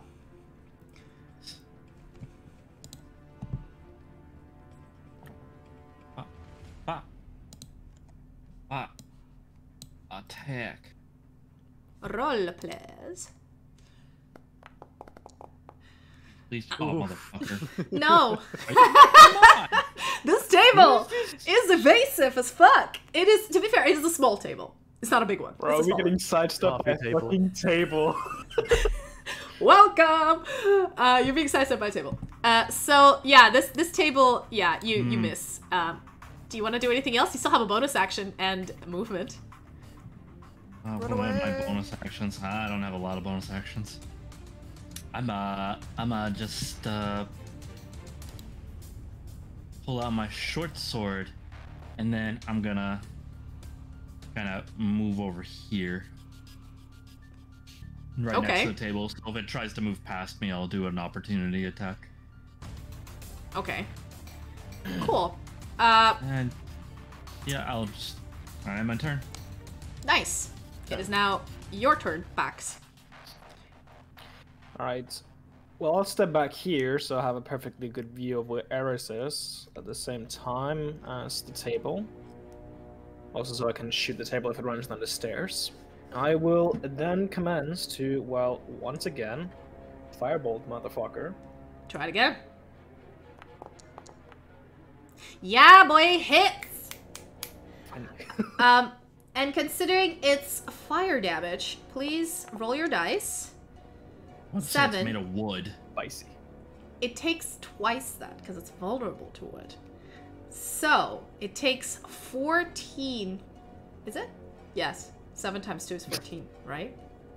Yes. Yes. Yes. Oh my god! It takes 14 fire damage and it's now on fire. So every one of it at the beginning of its turn, it'll take a d4 fire damage because it's wood. Like what else do you want from a firebolt? So, did I say 14? Yeah. Yep. So. Well, that's essentially my turn. Yeah. Next one. I run as far as I can and throw a dart at it. Yeah. Oh, you hit. Yay. You hit with a dart. Let's go. 6 damage. Damn, you're doing nice damage here. The table's looking quite rickety at this point. It's on fire, and it's just not happy. And is that all you do, or you can do other things? Yeah, okay, that's all I do. Okay, Eris is gonna leg fully just all her movement. Run! Run, bitch, run! I believe that is 30, and she's gonna go 1, 2, 3, 4, 5, 6, 30 again. To hide behind the desk or something. She's getting out of there. And now it is the table's turn. And knowing that its quarry is gone and it's being surrounded, it's gonna try to... How far is it? Gonna dab on us, isn't it? Oh, I see. Okay, it's gonna... You're standing in front of the stairs. So what it's gonna do... It's gonna... Push Mads down the stairs. Do it. Yeah, it's gonna sort of aim itself. Gonna break your neck and you're gonna have to re-roll. Hold on. Oh, I need God, to I got measure this. Airy table in front of me. I need to measure this. How do I measure this? Is it like a rating plate? Yeah? Or no? How do I measure distances on here? Measure controls, left side. Yeah. But if I want to measure, oh, just ray, right? You just choose whatever kind of measuring stick you want and then measure. Okay, how do I remove that as well? Just Right click it and just press delete. You see when it's orange, highlight it. Oh. Going to charge me. Oh, there you go. Yeah, it's gonna, oh, wrong one, sorry. It's gonna try to charge you. It's gonna get within 20 feet of you, which it can with its movement of 40. And it's gonna run and try to charge you. Opportunity attack. Yes, you have your opportunity attack. That is true. Yeah. Yeah. Oh shit, wait. If only you have the sentinel shit. Oh wait, it's beginning of its turn. I completely forgot. I need to do a d4 fire damage. Hits 4. How chipped does the table look? It looks pretty miserable. It looks pretty miserable. Hold on. Too many coffee stains? Too many coffee stains. And also on fire, but also the coffee stains. Does the hunter's mark apply here? Yes, any melee attack if you manage to hit. Hold on a second. I need to calculate this. Ooh, you do hit. That is a hit. You do hit. Okay. How much damage do you do? That's a 24. 11 damage. Nice. It is standing. It is standing on its last legs, but it's still gonna attempt to ram Mads. as its final, as its final. Table's gonna ram me. As its final, attempt to do this. I've done all the damage I can. All the opportunity attacks have happened. It's gotta push him down the stairs. It's gotta try to it's more hit you into a corner out of the way so it can get to Eris. I hope you get a nat 20 and break his neck. Okay, let me see if I can roll this. Okay. Does a 16 hit? But like, Oh, we don't get to see it because it's a GM thing. Yeah. okay. 16. Does it hit? Yeah. Does that hit? Okay. Oh. So, I actually forgot to target you. Let me do that again. So yeah, it's 16, and oh boy. Oh, you're fucked now, boy. Oh boy. You're about to get your ass handed to you like the lizard you are.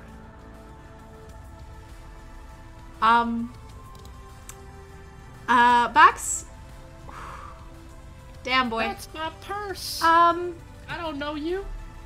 So as it's running at you, it's rumming. It is basically a fiery ball of like sharded and ripped wood is hurling at you with insane speed, and it manages to like almost roll into you and pin you to the wall, and that is, I shit you not, that is 26 points of damage.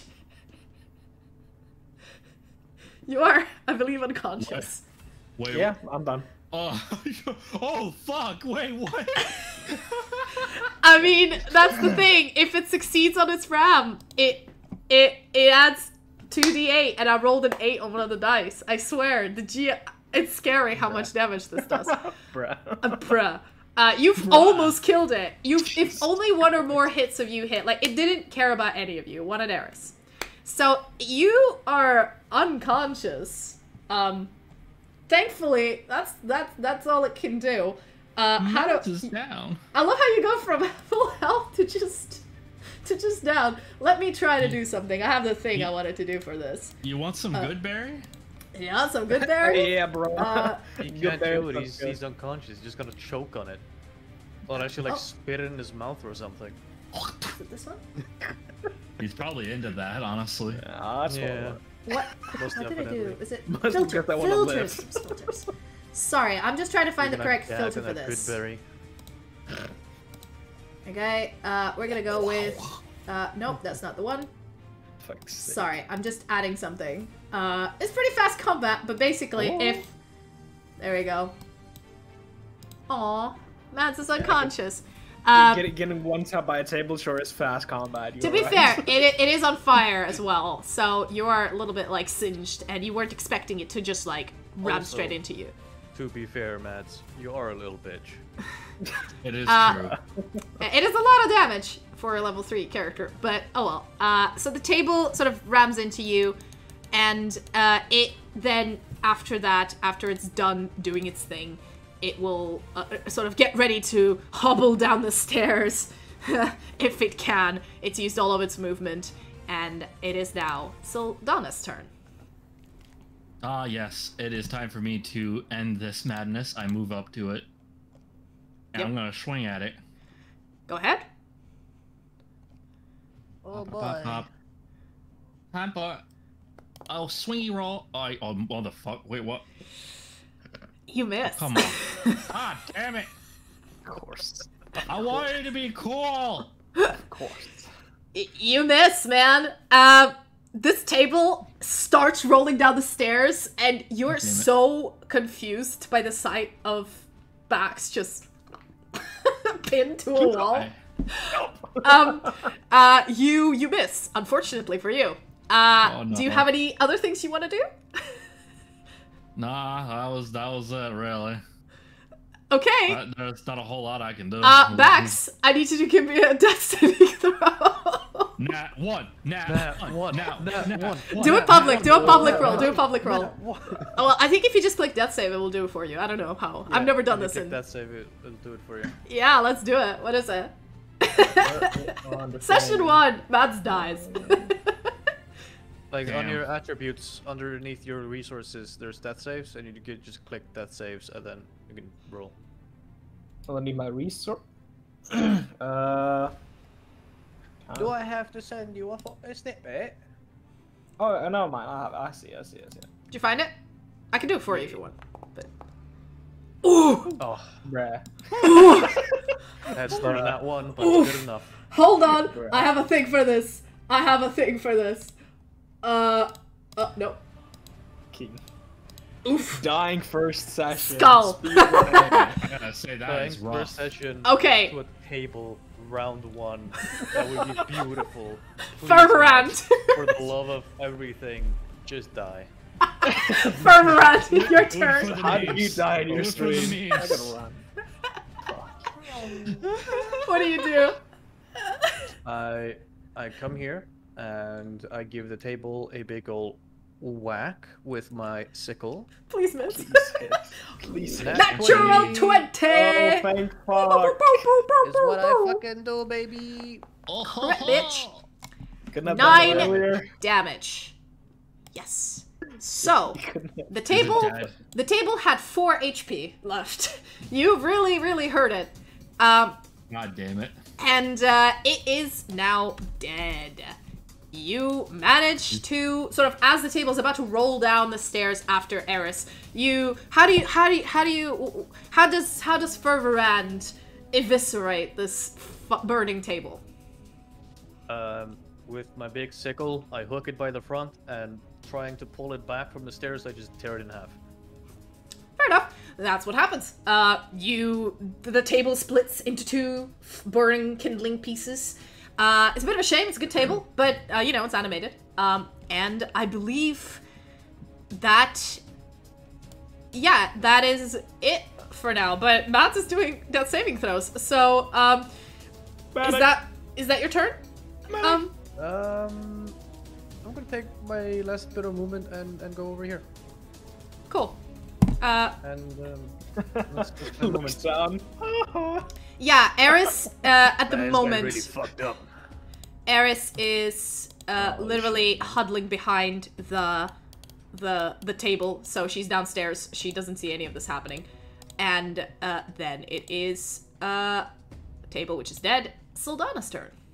You can click the dead button on the combat tab. Yeah. Oh, Big where's skull. that? In the combat tab on the right. Oh, just right. click the skull icon. and Oh, label dead. I've never done this. Okay. Oh, no, you're not Whoa, dead. whoa, whoa, whoa, whoa, whoa, whoa! You're not wrong. Hold the phone. Hold the fucking phone. I'm not dead yet. Now, question: if I give him a kick to see if he's still alive, does that count as a critical hit? Maybe, but it is Sylfania's turn. No, don't encourage this. Don't encourage this. It is Sylfania's turn. Don't encourage Okay. this. So I have Spare the Dying. I cast that. And I stabilize Mads. I stabilize Baxter. I mean, Bax.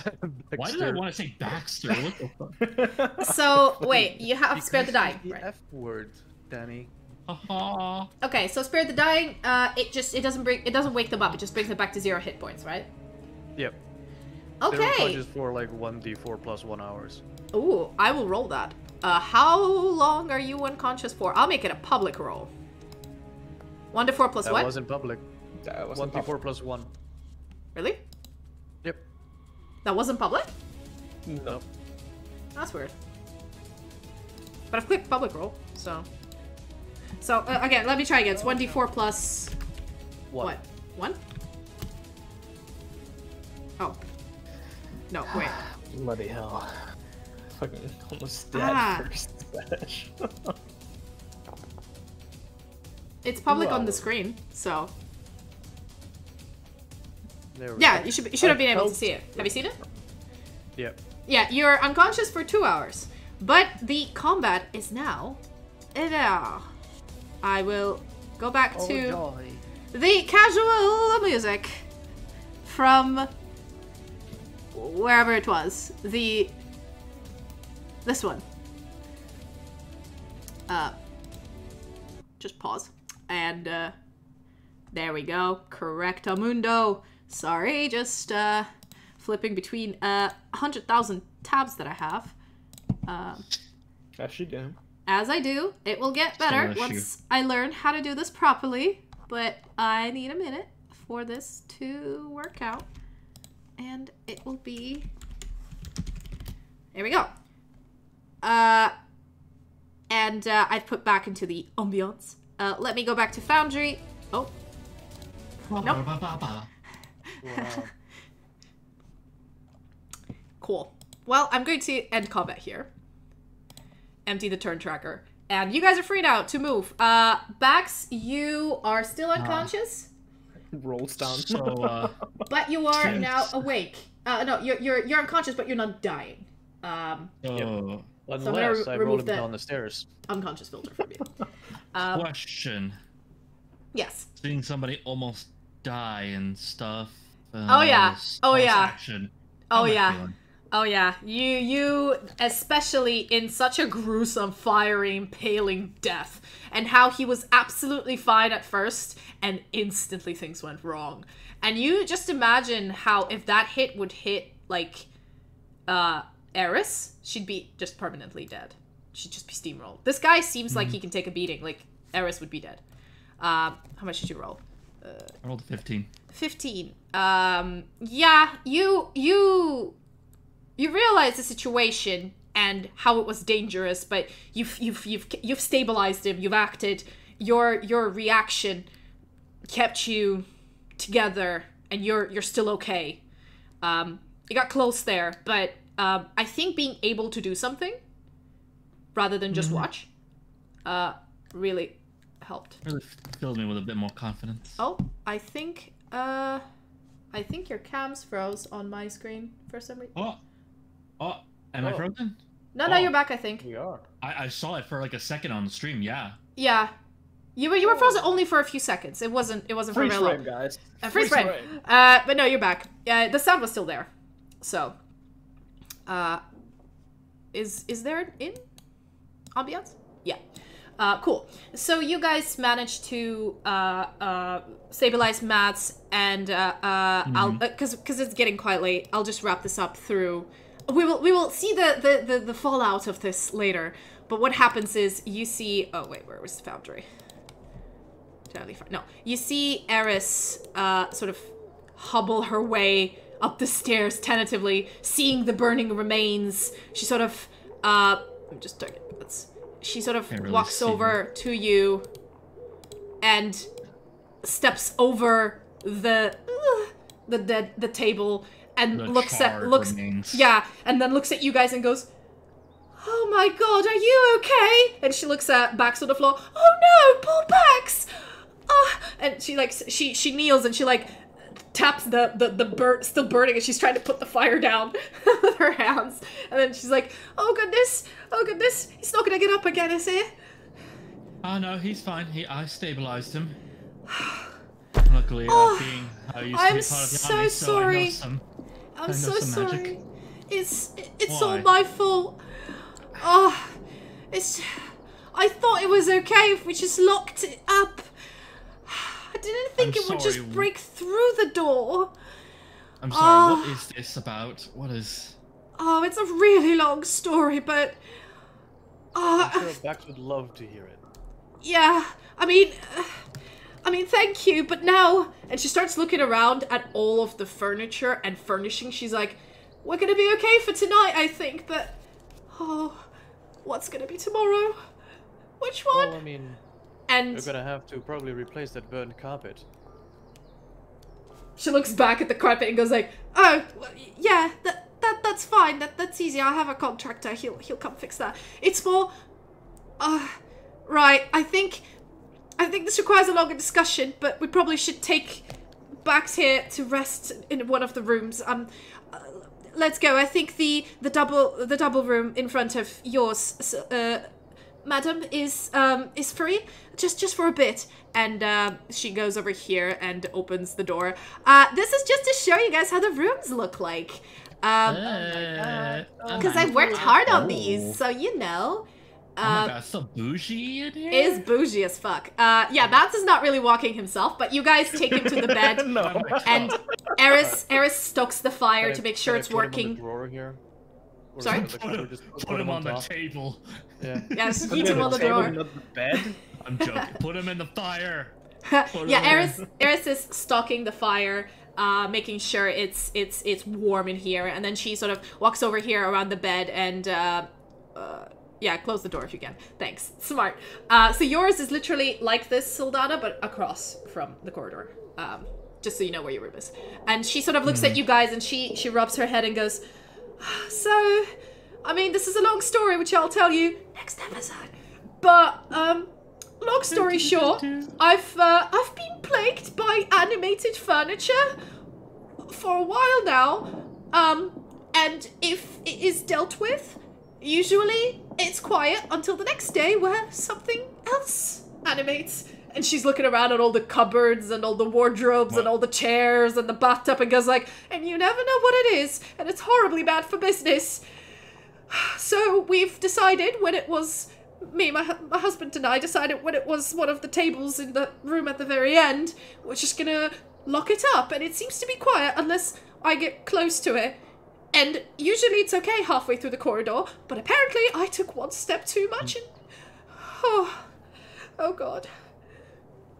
And, Are you saying you're cursed by furniture? Just animating? It's a long story. I think, I'd be okay to talk when my husband gets here. And I have, thankfully it's not lunchtime, but if people saw, goodness, what would the tenants think? And, luckily, a lot of the people in here, like, during the day they went touristing or doing their thing, so the rooms were actually empty. Except for you guys who were still having food. Luckily. Yeah. And, cause we're getting quite late, and I know, Danny, you need to rest, and a lot of you guys are ending. I think this is tired, but I'm fine. I think it's a good place to sort of, while Bax recovers, and Eris sort of looks stricken, but thankful and extremely apologetic for this whole thing. While she's waiting, like, she got one of the waiter staff to come in with some, like, cold compresses to put on Bax's sort of burns and, you know, to make sure they don't fester or anything. And then she told her to go get her husband. And then once he gets here, you'll have a conversation, which we will start in the next session. I lean in and give him a little kiss. Just right on the forehead. I thought you were going to say right on the snout. Okay, on the Sleep forehead. well, baby boy. I hope you enjoyed. This was a bit longer than usual because I didn't expect the combat. I'm sure Matt's enjoyed almost dying. It did 26 damage in one roll. At first, I was so worried that was going to be double your health, and I was like, wait, no. Probably if you were level 1. Holy shit. If you were like level 1, maybe 2, then yeah. Yeah, this is the thing. This thing is for party like level 2, but it hits like a truck, and it's hard to hit too. The damage you rolled there would literally one-tap all of us. It was like 26. Yeah, I was surprised. I rolled really well. And its AC was really high because it's a very. Yeah, I double checked my health. My HP is literally 23. I would go down too. No, but that's the thing. Like, if it goes twice your health, you're dead, insta dead. Yeah. So I was a bit worried, but thankfully yours was 18, so it was okay. Anyway, I hope you guys enjoyed. I know you didn't get to see much of this map, but you're staying at this inn now, and Bax is currently recuperating. We'll see it more next week. Yeah, we'll see more next week, and we will see what's going on with Eris and an inn full of not haunted, but like animated furniture. Because it didn't seem like there was a ghost or anything, but you don't know. You don't know what it is. It's like it's some weird animated furniture that comes to life when you take down one. The next day, something else wakes up. And it all seems to be trying to attack Eris and trying to ignore everyone else. Only if they get in the way. Coming from a specific room. Here's a little teaser for next time. He's nuts. We've been playing with animations in Foundry. This has been fun. Fucking use this little teaser from me. But yeah, I'll go back to the RP. Hopefully you all enjoyed. I was gonna slash Mads. Come on. Yeah. It's okay. We could just beat on him a bit later. It's fine. He just wakes up and just starts getting like, we'll just start pounding on him. You know those like videos where you see wake up! when you see people like smacking their cameras with a shoe to hit the person on the other side? That's just us right now. Mm-hmm. Actually, you know what was good in this fight is the firebolt and the continuous fire damage and the double damage. That was smart. Clearly, the table was intimidated by you. You intimidated that table into trying to attack you. Yes, it was clearly planned and not his only way of not attacking. literally the only way of attacking. Yep. Definitely not. Okay. I know I've been trying to end the session for the last 5 minutes, but hope you enjoyed the first session. Next session will be next week. Same time, same place. Hopefully same people. And we will investigate this inn and continue our adventures in Laudenborough. I'm happy we managed to squeeze combat into the first one to sort of try everything out. Yeah, rage against the machine. Yeah, okay. See you guys later. Bye-bye. Thank you all for coming. Bye. Yeah, bye. Thank you, everybody. I Bye. love you.